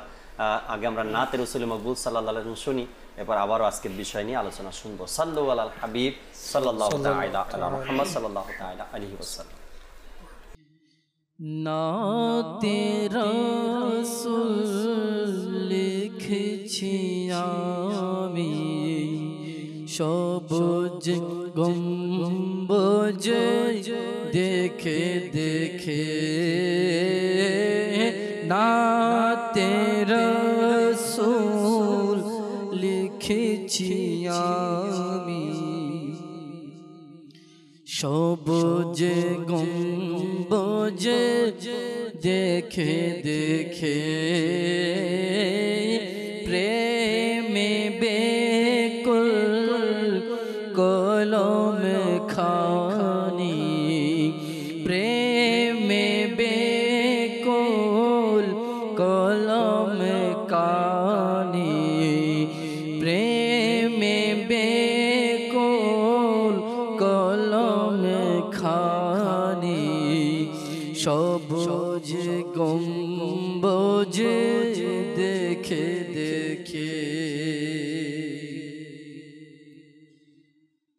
মসজিদে নববীতে এলাম, মুখে জারি অবিরাম, মসজিদে নববীতে এলাম, মুখে জারি অবিরাম, সাল্লে আলার অমর বাণী, সাল্লে আলার অমর বাণী, সবুজ গম্বুজ দেখে দেখে, সাল্লে আলার অমর বাণী, সবুজ গম্বুজ দেখে দেখে, অন্তরে মোর খুশির জোয়ার, স্বস্তি পেল মন আমার, অন্তরে মোর খুশির জোয়ার, স্বস্তি পেল মন আমার, শান্তি পেল হৃদয় খানি, শান্তি পেল হৃদয় খানি, সবুজ গম্বুজ দেখে দেখে, শান্তি পেল হৃদয় খানি, সবুজ গম্বুজ দেখে দেখে।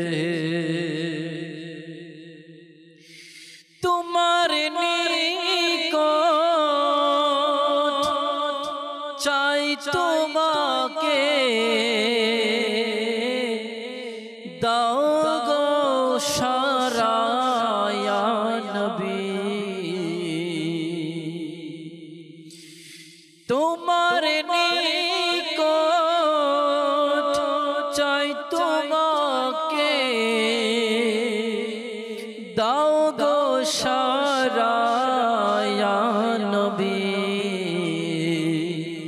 ডাকে তোমায় এই আশামি ডাকে তোমায় এই আশামি সবুজ গম্বুজ দেখে দেখে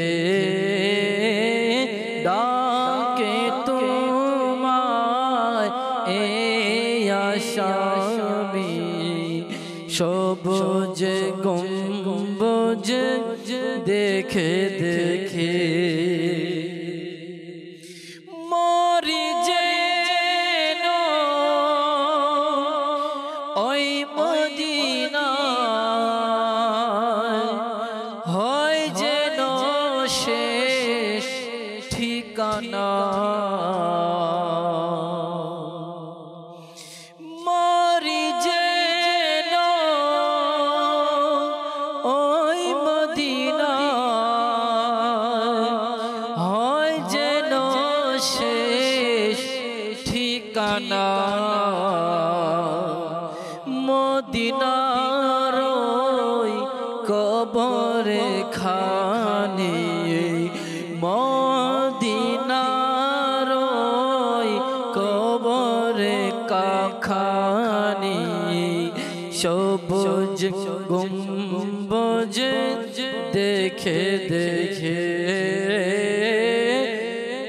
মদিনার ওই কবরে খানি সবুজ গম্বুজ দেখে দেখে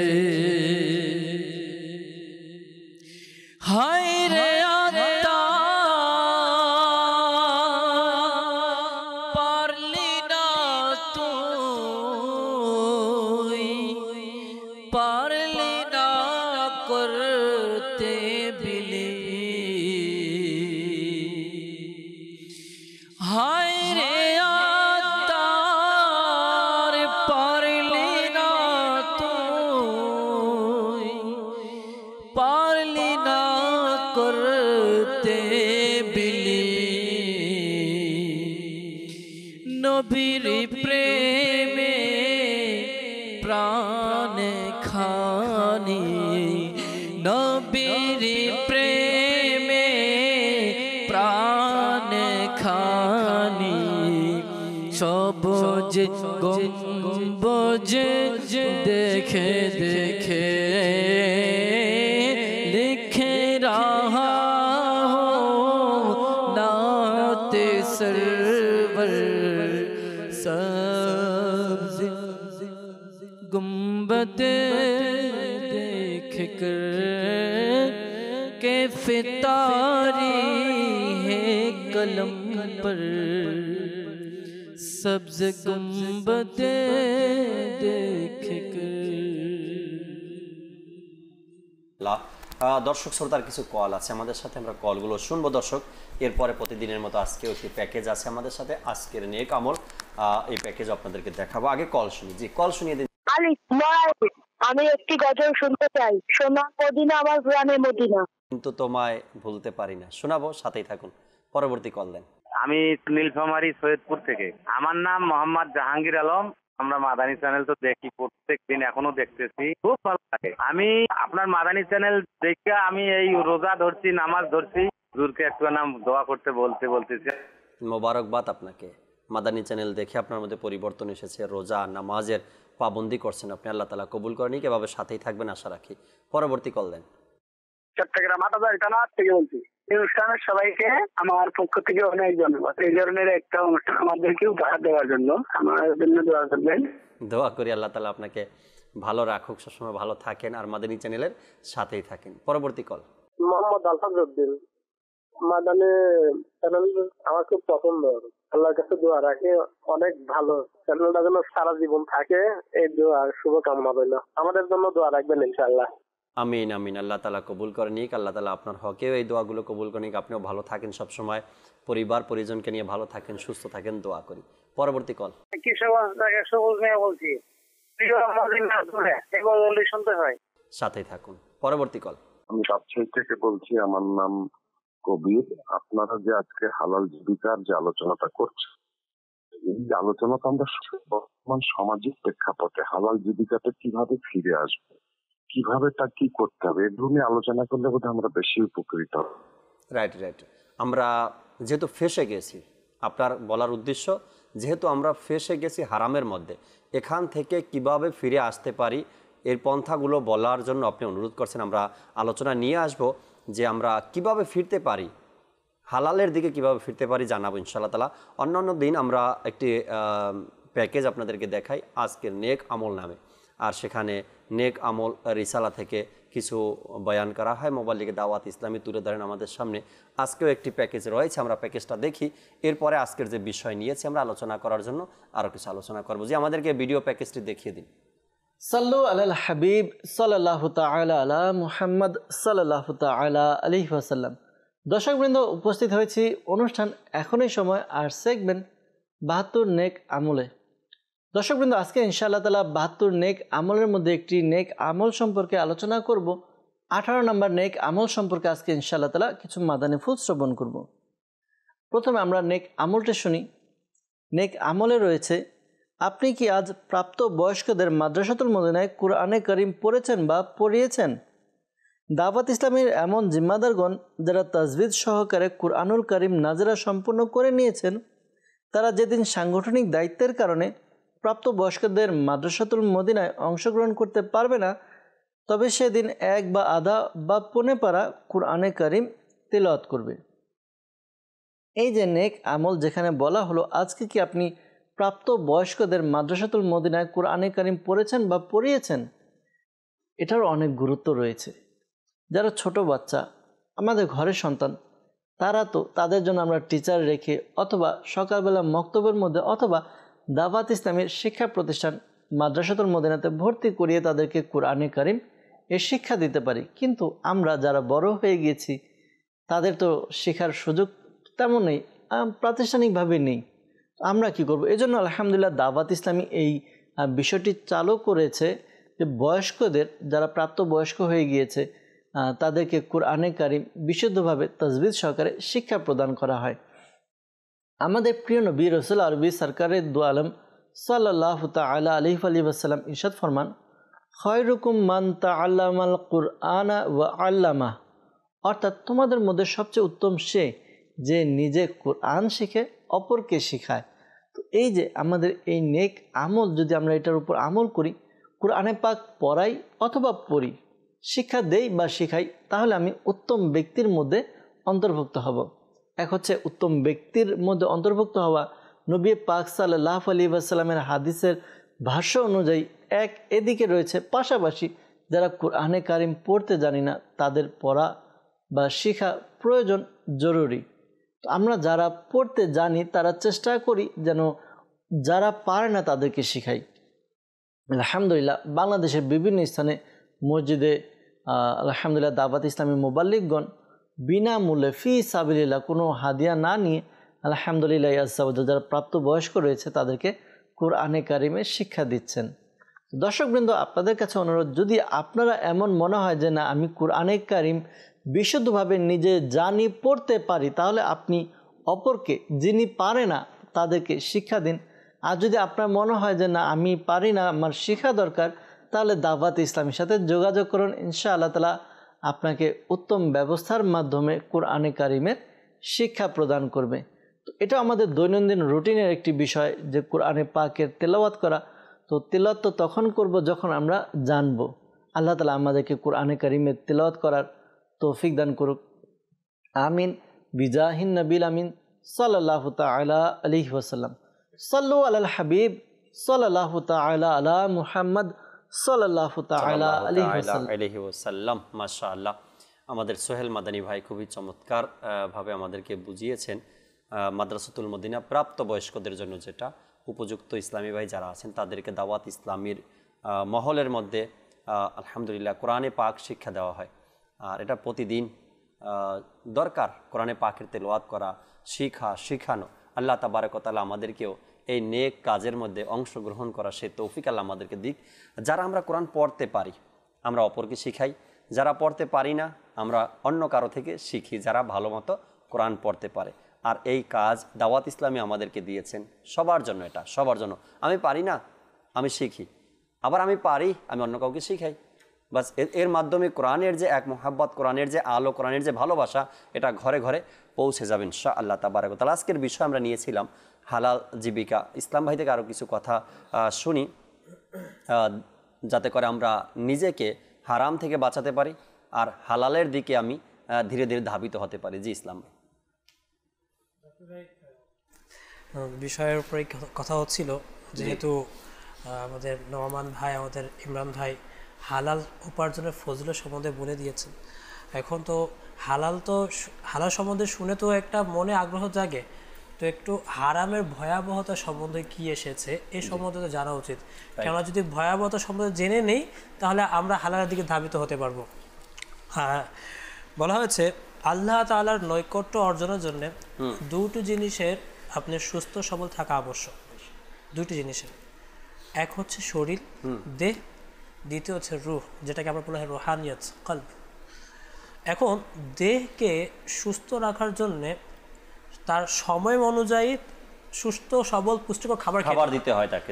এখন আমি 2 বছর বাচ্চাকে কখনো আমি গরম চা দিতে পারি না, তার ক্ষতি হতে পারে, শরীর সুস্থ থাকতে হবে। ঠিক তেমনি রূহ সুস্থ রাখার জন্য হালাল উপার্জন আবশ্যক। হালাল এখন যদি হারাম উপার্জন করে, যদি হারাম আহার করে, এখন ওর রূহ কি হয়ে যাচ্ছে, আল্লাহ তাআলার নৈকট্য অর্জন করতে পারবে কিনা এই সম্বন্ধে রাসূল সাল্লাল্লাহু আলাইহি ওয়াসাল্লাম কি বলছেন, যে কোনো ব্যক্তি আপনার সফর করে হজে চলে গেছে, সফরের প্রভাব তার দেহে আছে, চুল এলোমেলো, কাপড় এলোমেলো হয়ে গেছে, কাবা শরীফে গিলাফ ধরে কান্নাকাটি করছে, কিন্তু মাতামু হারামুন, তার খাবার হারাম, মাশরাবু হারামুন, তার পান করা হারাম, ওয়া মালবাসু হারামুন, তার কাপড় হচ্ছে, লেবাস হচ্ছে হারাম, তো আল্লাহ তাআলা তার দোয়া কিভাবে কবুল করতে পারে? কাবায় গিয়ে দোয়া করছে, আমরা তো এখানে বসে আল্লাহ তাআলা তার দোয়া কবুল করবে না। রাসূল সাল্লাল্লাহু আলাইহি ওয়াসাল্লাম কাবায় গিয়ে বলছে, আমরা তো হুজুরকে বলে হুজুর আমার জন্য দোয়া করবেন, মসজিদে বলে আমার জন্য দোয়া করবেন, ও কাবায় গিয়ে কাবা গিলাফ ধরে কান্নাকাটি, এমনকি ইয়ামুদ্দু ইয়াদাইহি, ও নিজের হাতকে লম্বা করে কান্নাকাটি করে দোয়া করছে, আল্লাহ দোয়া কবুল করবে না। হারাম লিবাস, হারাম আহার।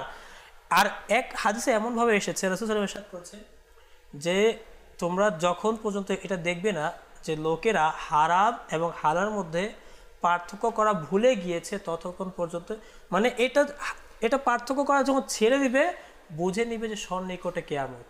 আল্লাহ আল্লাহ আল্লাহ।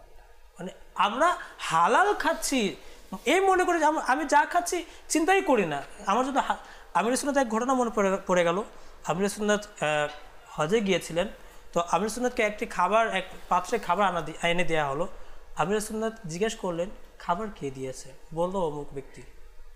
তার উপার্জন কেমন, কোথা থেকে উপার্জন করে? এই আগে আমাদেরকে এটা দেখতে হবে যে বস্তু তো হালাল, মাংস হালাল, কিন্তু উপার্জন কোথায় থেকে এসেছে, কার মাধ্যমে এসেছে, কিভাবে উপার্জন করে দিল সে। এখন আমরা এই একজন ইসলামী ভাই কল করে জিজ্ঞেস করেছেন যে আমরা কিভাবে হালালের দিকে ধাবিত হব। তো মুফতি কাসেম জামাত বারকাতুহু আলিয়া কথা বলেছেন, আমরা যদি নিজের অন্তরটা একটা কথা গেঁথে নেই যে আমাকে নেক হতেই হবে, জি ইনশাআল্লাহ সে নেক হয়ে যাবে। সুবহানাল্লাহ। এমন ভাবে আবার কোরআন পাকে এসেছে, আল্লাহ তাআলা ইরশাদ করেছেন, ইয়া আইয়ুহাল্লাযিনা আমানু তাকুল্লাহ ওয়া কুনু মা'আস সাদিকিন, হে ঈমানদারগণ তোমরা আল্লাহ তাআলাকে ভয় করো এবং যারা সত্যবাদী, যারা নেক, তাদের সংস্পর্শে চলে যাও। রাইট। তো আল্লাহ তাবারক ওয়া তাআলার ভয় আমাদের থাকতে হবে, না হয়তো হালালের দিকে ধাবিত হওয়া অসম্ভব হয়ে যাবে আপনার জন্য। যে ভাই কল করেছেন কি আমরা হালালের দিকে কিভাবে ধাবিত হতে পারি, আপনাকে এই বিষয়গুলো মাথায় রাখতে হবে যে হারাম কখনো আমাকে আরাম দিবে না। হারাম উপার্জন করছেন, সন্তানকে খাওয়াচ্ছেন, সন্তান আপনার কথা শুনবে না, তার কারণ আপনি হারাম দিয়ে তাকে লালিত পালিত করছেন। আচ্ছা, হারামের পোশাকের ব্যাপারে একটু আগে আমাদের ইসলাম ভাই বললেন যে হারাম উপার্জন করি, এরপরে কাপড় আমরা ক্রয় করি, পোশাক ক্রয় করি হারাম উপার্জনের টাকা দিয়ে। আচ্ছা, খাবার কিনি, যতই হালাল খাবার কিনি না কেন, কিন্তু উপার্জন যেটা মাধ্যম, যে মাধ্যমে আসছে সেটা আমার হালাল না। তো এই বিষয়গুলো আমাদেরকে মাথায় রাখতে হবে। হারাম যেদিনকে আপনাকে আমাকে গ্রাস করবেন। আচ্ছা, আরেকটা কথা, ওলামা একরাম বলেন যে হারাম কখনো সুখ দিতে পারে না, হারাম কখনো সুখ দিতে পারে না। সংসারের মধ্যে, ঘরের মধ্যে, ফ্যামিলির মধ্যে এই হারাম কখনো সুখ দেবে না। আপনি পরিবারের চাহিদা পূরণ করার জন্য বা ঘরের যত খরচ তা মেটানোর জন্য আপনি হারাম পন্থা বেছে নেবেন না, তো এই ঘর কয়দিন টিকবে? মিল মোহাব্বত থাকবে না এই ঘরের মধ্যে। তখন হারামের প্রভাব এমনভাবে পড়বে, ঝগড়া ফ্যাসাদ মারামারি এগুলো লেগেই থাকবে। তো হারাম সুখ দেয় না কখনো, হারাম মানুষের হৃদয়ের প্রশান্তি কখনো দিতে পারে না, হারাম মানুষের ঘুমকে নষ্ট করে দেয়। আর হারাম একটা দিন আসে সমাজের মধ্যে আপনাকে একদম কালার করে দিবে, হারাম উপার্জনকারী। নোমান ভাই কিছুক্ষণ পূর্বে একটা কিয়ামতের ভয়াবহতা সম্বন্ধে বলছিলেন, তো আমি একটা ঘটনা এখনো শুনেছি যে ওজনে কমতি করা। আমরা তো ওজনে কমতি করে বা যা কিছু করে নেই, হয়তো লোক দেখছে না বা কিছু করছে না, আমি অনেক টাকা সম্পদ আয় করে নিয়েছি, কিন্তু কিয়ামতের ভয়াবহতার দিকে তাকাই আর আমি নিজের ব্যবসার দিকে তাকাই যদি, তাহলে এই হাত দ্বারা আমি যে কম করছি ওজনে, আল্লাহ তাআলা কি এরশাদ করছেন কিয়ামতের দিনে আমি যে মিথ্যা বলবো সুযোগ নাই।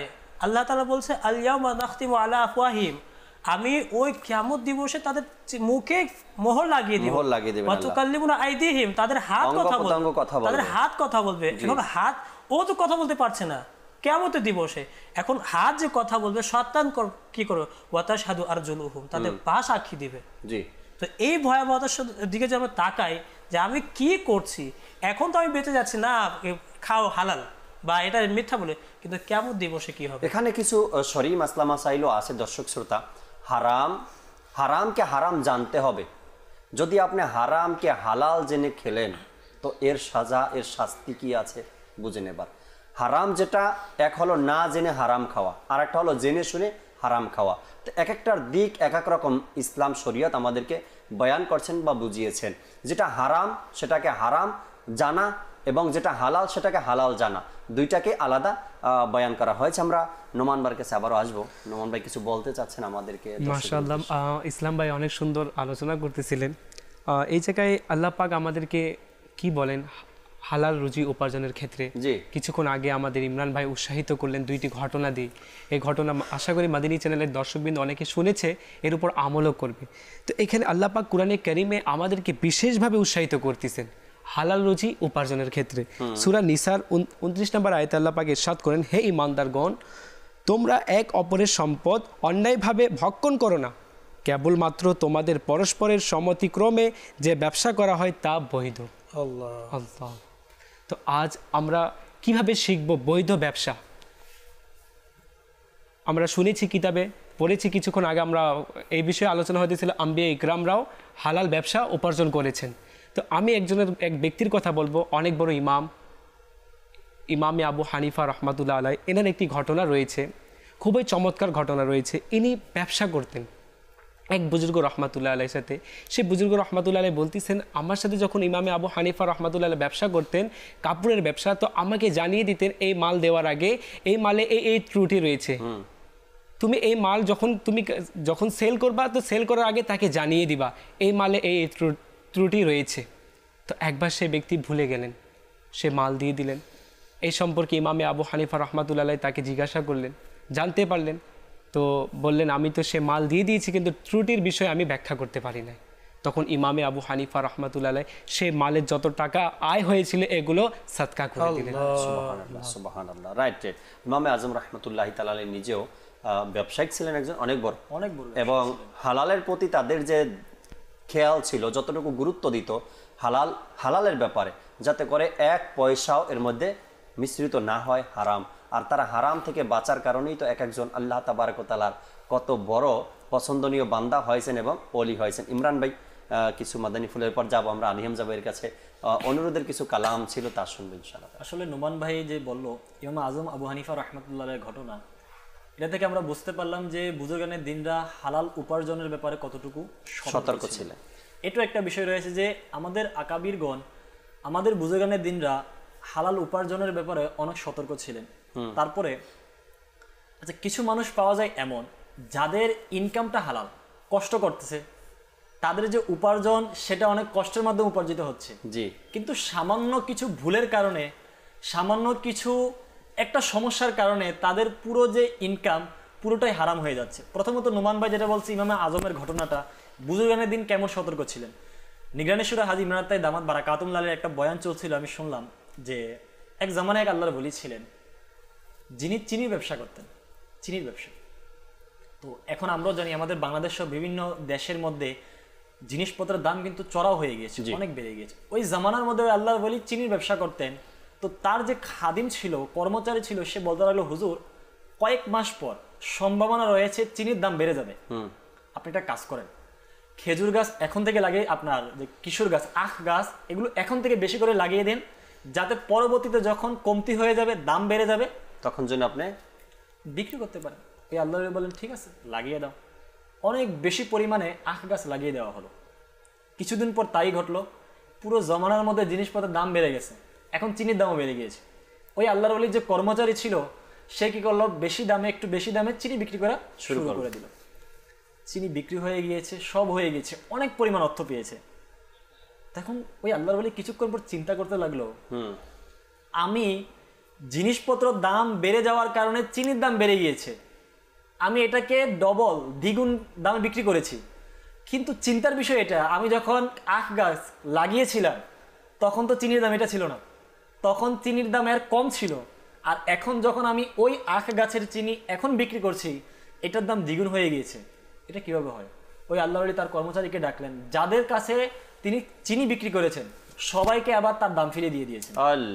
এটা হচ্ছে বুজুর্গানের দিনদের হালাল ইনকামের কতটুকু চিন্তা, অথচ ইনকামটা হালাল ছিল, হালাল ছিল, তিনি হালাল উপায়ে তাকওয়া ছিল, সুবহানাল্লাহ, ভয় ছিল যে আল্লাহ তাআলার দরবারে আমি কি জবাব দেব। আমাদের ইসলাম ভাই নোমান ভাই বলেছেন যে কিয়ামতের ময়দানে হিসাব দিতেই হবে, পাঁচটি প্রশ্নের উত্তর দেওয়া ব্যতীত এক কদম নড়ার ক্ষমতা কারো থাকবে না, নেই। এখানে হচ্ছে বুজুর্গানের দিনদের হালাল ইনকামের চিন্তা। আচ্ছা, দ্বিতীয় বিষয় হচ্ছে কিছু মানুষ কষ্ট করে, অনেক কষ্ট করে উপার্জন করে, সামান্য ভুলের কারণে এটা নষ্ট করে দেয়। আল্লামা জালালউদ্দিন রুমি রাহমাতুল্লাহ আলাইহি মসনবী শরীফের মধ্যে একটি ঘটনা বর্ণনা করেছেন, কিছুটা এরকম। এক জামানায় এক দর্জি ছিল, কাপড় সেলাইকারী। তার অভ্যাস ছিল সে যখনই কাপড় সেলাই করতো মানুষের কাপড় চুরি করতো। ওই জামানার একজন পুলিশ বলতেছে, আমি অনেক শেয়ানা, আমি অনেক চালাক, সে আমার থেকে কাপড় চুরি করতে পারবে না। লোকেরা বলে ঠিক আছে আপনি যান। ওই পুলিশ অফিসার তার কাছে কাপড় নিয়ে গেল, দর্জির কাছে গিয়ে বলল, ভাই আমি শুনেছি তুমি মানুষের কাপড় চুরি করো। আচ্ছা, চোরকে যদি বলা হয় আপনি চুরি করেন, চোর কখনো স্বীকার করবে না। ওই ব্যক্তি বলল, না না আপনি ভুল শুনেছেন, আমি মানুষের কাপড় কখনো চুরি করি না। ওই ঠিক আছে একটা কাজ করো, আমি অনেক চালাক, তুমি আমার কাপড় চুরি করতে পারবে না, আমি কাপড় দিচ্ছি, তুমি আমার সামনে কাটতে হবে। ঠিক আছে আপনার সামনে কাটবো। দর্জি কাটছে, আচ্ছা দেখেন তার ইনকামটা হালাল ছিল, কষ্ট করে কাটছে, আবার এটাকে সেলাই করবে। পুলিশ অফিসার বসে রয়েছে, ওই ব্যক্তি কাপড় কাটতেছে। তো ওই দর্জিওয়ালা বলতেছে, ভাইজান একটা কাজ করি, আপনি অনেকক্ষণ বসে রয়েছেন, আমি অনেক গল্প জানি, আপনাকে একটা গল্প বলি। ঠিক আছে বলো। এখন ওই দর্জিওয়ালা এমন একটা গল্প বলছে, হাসির গল্প।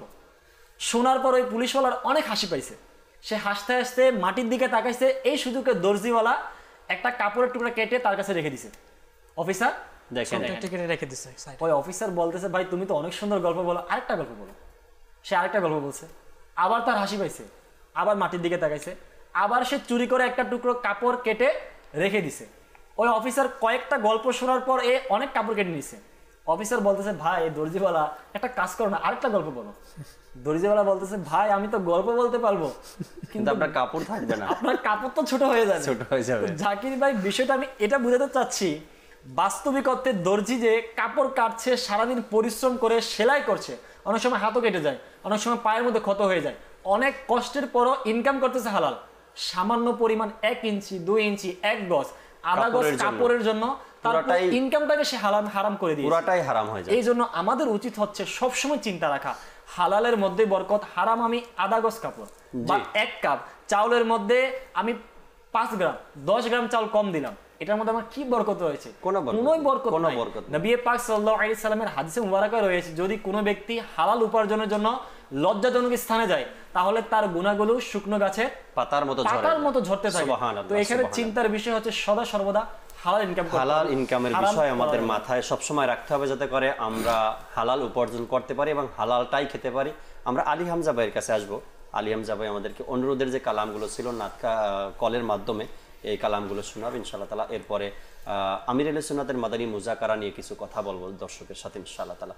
সোনার মদিনা আমার প্রাণের মদিনা, সব ভুলিব কিন্তু তোমায় ভুলতে পারি না। মদিনা সব ভুলিব কিন্তু তোমায় ভুলতে পারি না। ভুলিনি ভুলব না, ভুলতে পারি না। ভুলিনি ভুলব না, ভুলতে পারি না। সব ভুলিব কিন্তু তোমায় ভুলতে পারি না। মদিনা সব ভুলিব কিন্তু তোমায় ভুলতে পারি না। কি যে মোহা তোমার দরে বারে রসূলে আরবি, কি যে মোহা তোমার দরে বারে রসূলে আরবি। তোমার দরবার দয়ার ভান্ডার রসূলে আরবি। তোমার দরবার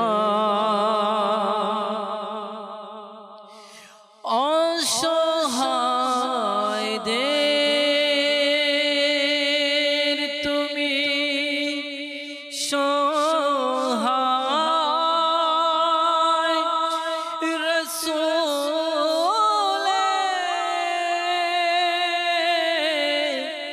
আরবি।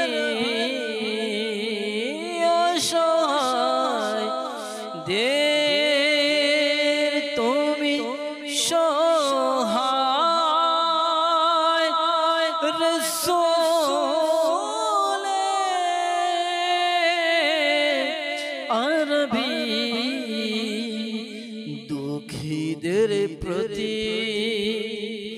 তুমি উদার রসূলে আরবি। শূন্য হাতে ফিরেনি কেউ তোমার দরবার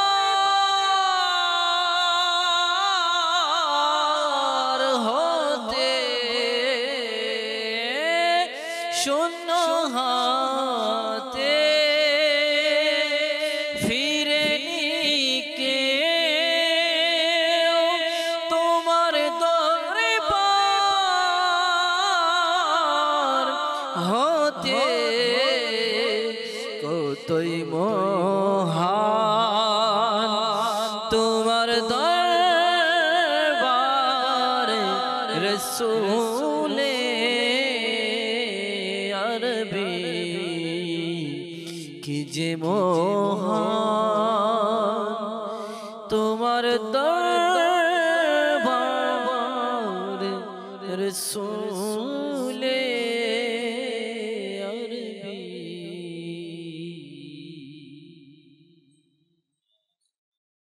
তাবারাক ওয়া তাআলা এভাবে করে কালাম নাতে রসুলে মকবুল শুনতে শুনতে আমাদের হৃদয়ের মধ্যে অন্তরের মধ্যে ইশকে রসুল যেন বৃদ্ধি পেতে থাকে। আল্লাহ তাআলা সে তৌফিক আমাদেরকে দিক। দর্শক শ্রোতা, কেবলা শাইখে তরিকাত আমির আহলে সুন্নাত দামাত বারকাতুহুল আলিয়া মাদানী মুযাকারাতে বিভিন্ন বিষয় নিয়ে আলোচনা করেন। যখনই যে প্রশ্ন তুলে ধরা হয় সামনে বা প্রশ্ন আসে, ওই প্রশ্নের উত্তর দিতে গিয়ে বিভিন্ন আলোচনা এর মধ্যে চলে আসে। তো সবচেয়ে বেশি আলোচনা যে বিষয়ের উপরে করা হয় মাদানী মুযাকারাতে, আমরা প্রতিদিন ওই আলোচনাগুলো আপনাদের সামনে তুলে ধরার চেষ্টা করি। কেবলা শাইখে তরিকাত আমির আহলে সুন্নাত দামাত বারকাতুহুল আলিয়া পরিষ্কার পরিচ্ছন্নতার ব্যাপারে কিছু গুরুত্বপূর্ণ মাদানী ফুল দিয়েছিলেন। আর সেটা হলো কি, একজন ব্যক্তি হিসেবে, একজন মানুষ হিসেবে আমাকে কতটুকু পরিষ্কার পরিচ্ছন্নতা থাকা দরকার, আমি কতটুকু পরিষ্কার থাকব। একজন ব্যক্তি হিসাবে সে বাবা হতে পারে, একজন স্টুডেন্ট হতে পারে, একজন কর্মচারী হতে পারে, কর্মজীবী হতে পারে, ব্যবসায়িক হতে পারে। এখন আমি কতটুকু পরিষ্কার পরিচ্ছন্ন থাকতে পারি বা থাকবো আমি, এই বিষয় নিয়ে আমিরুল সুন্নাত কথা বলতে গিয়ে ইরশাদ করেন কি, একজন ব্যক্তি সে হোক লেবার, হোক কর্মচারী, হোক ব্যবসায়িক, অফিসার, যেই হোক না কেন, তার সম্পর্ক কিন্তু মসজিদের সাথে। আর মসজিদে যখন সে ব্যক্তি আসা যাওয়া করবে, তো তার লেবাস, তার শরীর, তার পোশাক আদি কেমন পরিষ্কার হওয়া দরকার, কতটুকু পরিষ্কার হলে সে মসজিদে যেতে পারবে। এক তো হলো গিয়ে পাক পবিত্রতা অর্জন করা, আর একটা হলো পরিষ্কার পরিচ্ছন্নতা। আমরা যখন কোনো ভিআইপি পার্সন ব্যক্তির সামনে যাই, তখন আমাদের পোশাক, আমাদের ইমামা, আমাদের জুতা, আমাদের মোজা, আমাদের ঘড়ি, আমরা সব দিকে কিন্তু খেয়াল রাখি, কোনো বিষয় যেন কমতি না থাকে। কেননা একজন ব্যক্তির কাছে যাচ্ছি আমি দেখা করার জন্য। ঠিক একজন মানুষ হিসেবে আমাকে সব সময় নিজেকে পরিপাটি রাখা উচিত। যদি দাড়ি আছে, তো দাড়িতে সবসময় আমি আঁচড়ানো, তেল লাগানো, এরপরে সবসময় সাবান দিয়ে, অর্থাৎ যখনই ঘর থেকে বের হব তো একটু সাবান দিয়ে ধৌত করা এবং তেল লাগিয়ে, ইমামা যদি থাকে তো পরিষ্কার ইমামা, সুন্দর মতো বেঁধে ইমামাকে। এরপরে সাদা পোশাক যখন আমরা পরি, তো সাদা পোশাকের দিক খেয়াল রাখা, ময়লা আছে কি না, 2 দিনের মাথায় 3 দিন হয়ে গেল না তো, বা 4 দিন হয়ে গেল না তো, এর আগে এটাকে পরিবর্তন করে নেওয়া, যাতে করে আমার কাছে কোনো মুসলমান এসে যেন কষ্ট না পায়, অর্থাৎ দুর্গন্ধ বা দেখতে পোশাক খারাপ লাগে এমনটা যেন না হয়। তো পরিষ্কার পরিচ্ছন্নতার ব্যাপারে আমাদের ব্যক্তি জীবনে অনেক গুরুত্ব দেওয়া উচিত এবং খেয়াল রাখা উচিত। আমি যখন পরিষ্কার পরিচ্ছন্নতার প্রতি বেশি গুরুত্ব দেব, তখন আমার পরিবার পরিজনে যারা আছে, সন্তান যারা আছে, তারাও কিন্তু পরিষ্কার পরিচ্ছন্নতার প্রতি বেশি গুরুত্ব দিবে। তারা যখন গুরুত্ব দিবে, তখন আমার ঘরের মধ্যে এবং বাহিরেও সব জায়গাতেই পরিষ্কার পরিচ্ছন্নতার এক মান আমরা খুঁজে পাবো। এবং এটা পরিষ্কার পরিচ্ছন্নতা আল্লাহ তাবারক ওয়া তাআলা ভালোবাসেন। নবী করিম সাল্লাল্লাহু আলাইহি সাল্লাম এ ব্যাপারে আমাদেরকে উৎসাহ প্রদান করেছেন সবসময় পরিষ্কার পরিচ্ছন্ন থাকার ব্যাপারে। নবী করিম সাল্লাল্লাহু আলাইহি সাল্লামের হায়াতে মোবারকা যখন আমরা অধ্যয়ন করি, তখন এগুলো পাই। হুজুর সাল্লাল্লাহু আলাইহি সাল্লাম যখন ঘুমাতে যেতেন, হুজরা মোবারকে প্রবেশ করতেন, তো আগে মেসওয়াক করতেন, ঘুমানোর পূর্বে তেল লাগাতেন, মাথায় আঁচড়াতেন না, এরপরে ঘুম থেকে উঠে মেসওয়াক করা এবং অজু করে নেওয়া, পরিষ্কার পরিচ্ছন্ন যে বিষয়টা, পরিপাটি হওয়া, এই বিষয়গুলো নবী করিম সাল্লাল্লাহু আলাইহি সাল্লামের হায়াতে মোবারকাতে 63 বছর হায়াতে জিন্দেগিতে আমরা দেখি, পাই আমরা। তো আমাদের উচিত আমরা যেন নিজেকে একটু গুছিয়ে রাখি, একটু পরিষ্কার পরিচ্ছন্নতার ব্যাপারে আমরা যেন একটু গুরুত্ব দেই। আজকের যে বিষয় নিয়েছিলাম হালাল জীবিকা, আসবো আবারও ইসলাম ভাইয়ের কাছে। শেষ কিছু কথা ইসলাম ভাই দর্শকের উদ্দেশ্যে।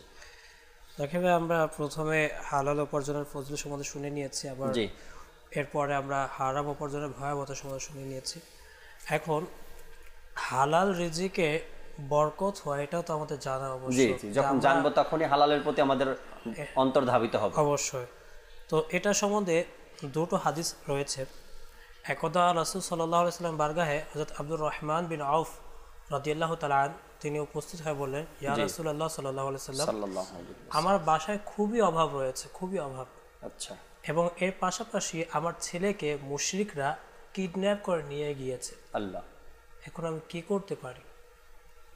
তো রাসূল সাল্লাল্লাহু আলাইহি সাল্লাম বললেন, 1 নম্বরে তাকওয়া ইখতিয়ার করো, আল্লাহ তাআলাকে ভয় করো। 2 নম্বরে বলেন যে হারামে কখনো লিপ্ত হবে না, মানে যা উপার্জন করবে কখনো হারাম কাজ করবে না। 1 নম্বর কি ছিল? তাকওয়া ইখতিয়ার করবে। দ্বিতীয় হচ্ছে তো কখনো হারাম পন্থা অবলম্বন করবে না। তৃতীয় নম্বরে আল্লাহ রাসূল সাল্লাল্লাহু আলাইহি ওয়াসাল্লাম ইরশাদ করছেন, লা হাওলা ওয়ালা কুওয়াতা ইল্লা বিল্লাহিল আলিয়্যিল আযীম, এইটি তুমি পাঠ করতে থাকবে। এই 3টি কাজের ওপর তিনি আব্দুর রহমান বিন আউফ রাদিয়াল্লাহু তাআলা তিনি এই কাজটি ধারাবাহিকভাবে করতে লাগলেন। কিছুদিন পর দেখা গেল তার ছেলেকে যে মুশরিকরা কিডন্যাপ করে নিয়ে গিয়েছিল, তিনি ফিরে আসতেছেন। আর শুধু তিনি একা আসছেন না, এর সাথে সাথে 100টি উট নিয়ে আসতেছে। আল্লাহ আল্লাহ। আরেক বর্ণনায় এসেছে যে 4000 ছাগল নিয়ে এসেছে। এই হাদিস একটি হাদিস। দ্বিতীয় নম্বর হাদিস, রাসূল সাল্লাল্লাহু আলাইহি ওয়াসাল্লাম ইরশাদ করছেন, তোমরা যখন ঘরে প্রবেশ করবে বাসায় যে থাকে তাকে তোমার সালাম দিবে। আচ্ছা, বাসায় যদি না থাকে আসসালামু আলাইয়া, আমার ওপর সালাম প্রেরণ করবে। এরপর কি করবে? সূরা ইখলাস, কুল হুয়াল্লাহু আহাদ, এটা পাঠ করবে। এক ব্যক্তি এরকমই করলো, তার অভাব ছিল বাসায়।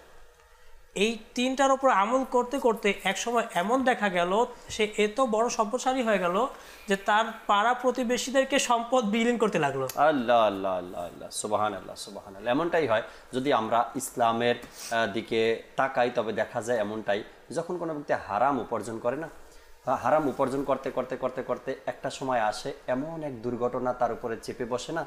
এতদিনে যত হারাম করছে ইমরান ভাই, যত হারাম উপার্জন করছে, একটা দুর্ঘটনার কারণে ওই সকল অর্থ সম্পদ সব শেষ হয়ে গেল। বলে মানুষ, এটা বলে যে আমি তো জানি যে এই দুর্ঘটনা কেন ঘটছে আমার সাথে। একটা ভিডিও, আপনি যেটা বলছেন না, আসলে বাস্তবিক একটা ভিডিও আমি দেখছিলাম ওই দিন। একটা লোক বাস দিয়ে যাচ্ছে, তো আমরা দেখি যখন আমরা বাসে বা ট্রেনে উঠি অনেক হকাররা জিনিসপত্র বিক্রি করে, চিপস অন্যান্য জাতীয়। তো লোকটা বাসের জানালা থেকে ওই যে লোকটা ছিল ওই লোককে বলতে লাগলো, ভাইজান এগুলো কত করে? বলো 15 টাকা। যদি আমি সবগুলো কিনে নিই, 1500 টাকা। একটা কাজ করো, তুমি আমাকে দিয়ে দাও। সে বাসে ছিল, বাসে বসা ওই লোকটা রাস্তায়। আচ্ছা, এখন সবগুলো দিয়ে দিছে, বলতেছে কত টাকা? বলবো 1500 টাকা। তো সে বলতেছে আমার কাছে তো 1500 টাকা ভাঙটি নাই, এখন কি করব? আমার কাছে 1000 টাকা 2টা নোট। এখন ওই হকার ব্যক্তির কাছেও ভাঙটি ছিল না। এই কথা বলতে বলতে বাস ছেড়ে দিছে। এখন লোকটা ওই হকারকে টাকা না দিয়ে বাসে বসে চলে যাচ্ছে। সে পিছন থেকে দৌড়াচ্ছে দৌড়াচ্ছে দৌড়াচ্ছে, কোনো ইয়ে করছে না। তো লোকটা যে বন্ধু ছিল সে বলতে পারলো, ভাই এটা তুমি কি করলে? বেচারা অসহায় ছিল, হকার ছিল, তার থেকে তুমি নিয়ে নিলে অবৈধভাবে, হারাম ইনকাম করে নিলে। তোমার কাছে তো টাকা ছিল ভাঙটি, তো আমি চাইছি যে তার থেকে নিয়ে নেই 1500 টাকার সামানটা, একসাথে আমি ফ্রি পেয়ে যাই। কিছুদিন পর ওই হকার ব্যক্তির সাথে আবার এই লোকটারই দেখা হলো। আবার সে বলতে পারলো, ভাইজান ওই দিন আপনি আমার থেকে 1500 টাকা জিনিসপত্র নিয়েছেন, আমার দামটা দেন নাই, দিয়ে দেন। সে অস্বীকার করলো, ওই লোকটা চলে গেল। কিছুক্ষণ পর তারা দুইজন বন্ধু যাচ্ছে, তার হাত থেকে মোবাইল পড়ে গিয়েছে। একটা গাড়ি এসে মোবাইলের উপর দিয়ে গিয়েছে, তার 80,000 টাকা নষ্ট হয়ে গেছে। 1500 টাকার জন্য সে হারাম উপার্জন করেছে, আর তার 80,000 টাকা অন্য পথে চলে গেছে। এমনই হয় ইমরান ভাই, এমনটাই হয়। হারাম যাওয়ার জন্য, যেটা হারাম উপার্জন, ওটা ব্যক্তির কাছ থেকে যাওয়ার জন্য ছোট একটা আঘাতই যথেষ্ট, এর মধ্যে চলে যায়, কোনো না কোনো ব্যবস্থায়, কোনো না কোনো মাধ্যমে চলে যায়। আর অসুস্থ হয়, এমন অসুস্থ প্রায় ঘরেই দেখা যায়। কিন্তু হারাম উপার্জনকারীদের ব্যাপারে দেখা যায় অসুস্থ যখন ছোটখাটো হয় তখন তাকে বড় হসপিটালে নিয়ে যেতে হয়। এমনও পাওয়া যায় মৃত্যুর আগ পর্যন্ত, দীর্ঘদিন পর্যন্ত মুখ দিয়ে খাবারই খেতে পারে, হাতই নড়াচড়া করতে পারে। যে সারা জীবন ধরে যে খাবার খাওয়ার জন্য সে পেরেশান ছিল, মৃত্যুর আগ মুহূর্ত পর্যন্ত তার মুখে এক লোকমা খাবার থাকে না। এক তো হলো গিয়ে হারাম, অন্যদিকে আত্মসাৎ, অন্যদিকে আপনার চুরি ডাকাতি, বাটপারি চিটারি বা মলম পার্টি, ধোকা দেওয়া, এত এত ভাইরাস ছড়িয়ে পড়ছে। অর্থাৎ এগুলো সবই তো অবৈধ পন্থা। এখন আবার তো প্রচলন হয়ে গেছে না, মোবাইলে SMS আসে, এই জায়গায় ঢুকলে বা এই লিংকে ক্লিক করলে এত টাকা পাবেন, আপনি আইফোন পেয়েছেন এত টাকা। আসলে ধোকা দেওয়ার, হারাম উপার্জনের মানুষের হাজারো পন্থা বের করে নিয়েছে। এই রমজান চলে আসছে, আমাকে একজন SMS দিচ্ছে, ফরওয়ার্ড করছে যে আপনি যদি রমজান উপলক্ষে অমুক কোম্পানি এত টাকার গিফট দিচ্ছে, যদি আপনি এই লিংকে প্রবেশ করেন, এতজনকে SMS-টা পাঠান, এটা আপনি পাবেন। ধোকা দেওয়ার, হারাম উপার্জনের মাধ্যমকে আমরা রমজানও ছাড়ি নাই। আমাদের চিন্তা কোন দিকে গিয়েছে? আসলেই যখন ইসলাম ভাই সম্ভবত বলছিলেন এটা, যে যখন মানুষের টার্গেট সম্পদের দিকে চলে যায়, উপার্জনের দিকে চলে যায়, বা টাকার মহব্বত অন্তরে বসে যায়, তখন ওই বান্দা, ওই ব্যক্তি হালাল আর হারামকে পার্থক্য করে না। তার টাকা উপার্জন যেভাবেই হোক না, নেশা হয়ে যায়, আরো কিভাবে আসবে, আরো কিভাবে আসবে, আরো কিভাবে আসবে, শুধু এই ধ্যান ধারণায় থাকে। কোনটা হারাম আর কোনটা হালাল এর কোনো পার্থক্য তার মধ্যে থাকে না। কিন্তু এটা চিন্তা করি না আমরা যে এই হারামই একদিন আমার ঘুমকে হারাম করে দিবে, এই হারাম একদিন আপনার ঘুমকে নষ্ট করে দিবে, আপনি পরেশান হয়ে যাবেন। আর পরেশান আছেন এখনো, এমনটা নয় কি হারাম উপার্জন করে আপনি খুব ভালো আছেন, এমনটা নয়।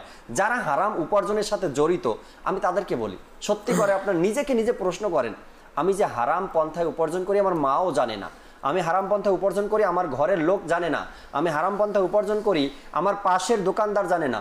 আপনি নিজেকে একবার নিজে প্রশ্ন করেন, আমি কি সুখে আছি? আমি কি হৃদয়ের প্রশান্তি অর্জন করতে পারছি এই হারাম উপার্জন দিন? না পারেন নাই। আপনার ক্যাশ বাক্স প্রতিটা দোকানেই থাকে না, টাকা রাখার জন্য যে একটা ক্যাশ বাক্স বানানো হয়, এখানে প্রতিদিন লক্ষ কোটি টাকা ইনকাম অর্থাৎ উপার্জন হচ্ছে। ক্যাশ বাক্সে রাখছে, আবার এখান থেকে দিচ্ছে, আবার এখানে রাখছে। এখন সারাদিন বেচা কেনার পরে যদি 1 লাখ টাকাও থাকে এখানে, এখন বলেন এই 1 টাকা যে হারাম বিক্রি করছিল, 1 টাকা হারাম বিক্রি করছিল 1 লক্ষ টাকার মধ্যে কোনটা এখন কোনটা বের করবেন আপনি? মিশে গেছে, মিক্স হয়ে গেছে না। এখন এই 1 লক্ষ টাকার মধ্যে 1 টাকা হারাম ছিল, সেটাই মিক্স হয়ে গেছে। এখন আপনি কোন টাকাটা ফেলে দিবেন, কোন টাকা সেখান থেকে বের করবেন? এজন্য উচিত যে আমার ওই 10 টাকার জন্য 90 টাকা নষ্ট করা যাবে না।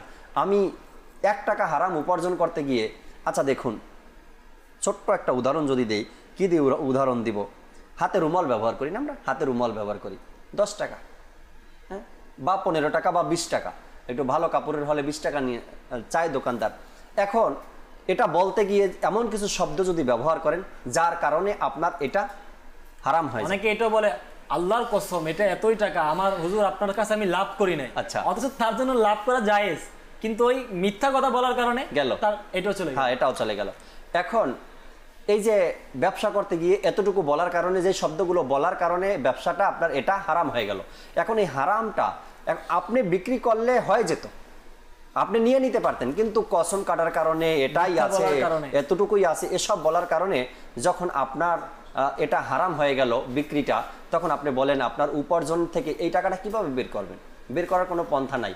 এখন হালালটাই আপনার কথার কারণে এবং পুরো টাকাটা মিক্স হয়ে যাওয়ার কারণে বাস এখন আপনি বের করতে পারছেন না। এক ঘটনার মাধ্যমে এমনও প্রমাণ পেয়ে গেছে যে জাকির ভাই, যারা হারাম পন্থায় যারা আহার করে, এক সময় এমনও চলে আসে যে হালাল পন্থায় উপার্জন করে যে খাবার খায় ওটাও হজম হয় না, এমন চলে হয়। দেখা যায় যে উদাহরণস্বরূপ এখন কেউ যদি শুধু মদ খাচ্ছে, এই এখন সে মদে অভ্যস্ত, এখন সে তাকে যদি পুষ্টিকর খাবার দেওয়া অবশ্যই হজম করতে পারে না, হজম হয় না। ঘটনা এভাবে রয়েছে, এক ব্যক্তি গরু ছিল, তো গরু খুঁটি সহ চোর চুরি করে নিয়ে গিয়েছে। তো ওই ব্যক্তি এক বুজুর্গ রহমতুল্লাহ তার দরবারে এসে আরজ করতে লাগলো, ইয়া রাসূলুল্লাহ, এই বুজুর্গকে যে আমার গরু চুরি হয়ে গেছে, আমি কী করতে পারি? এখন একটা সমাধান দেন। উনি বললেন, তুমি তাকে ক্ষমা করে দাও। এখন ও বললো, আমি একটা সমাধান নিতে এসেছি আর ইনি বলছেন ক্ষমা করে দাও, এটা কীভাবে সম্ভব? ঠিক আছে হুজুর, ক্ষমা করে দিলাম। তো তিনি বুজুর্গ মাথা নত করে চিন্তা করছেন, একটু চুপ রইলেন।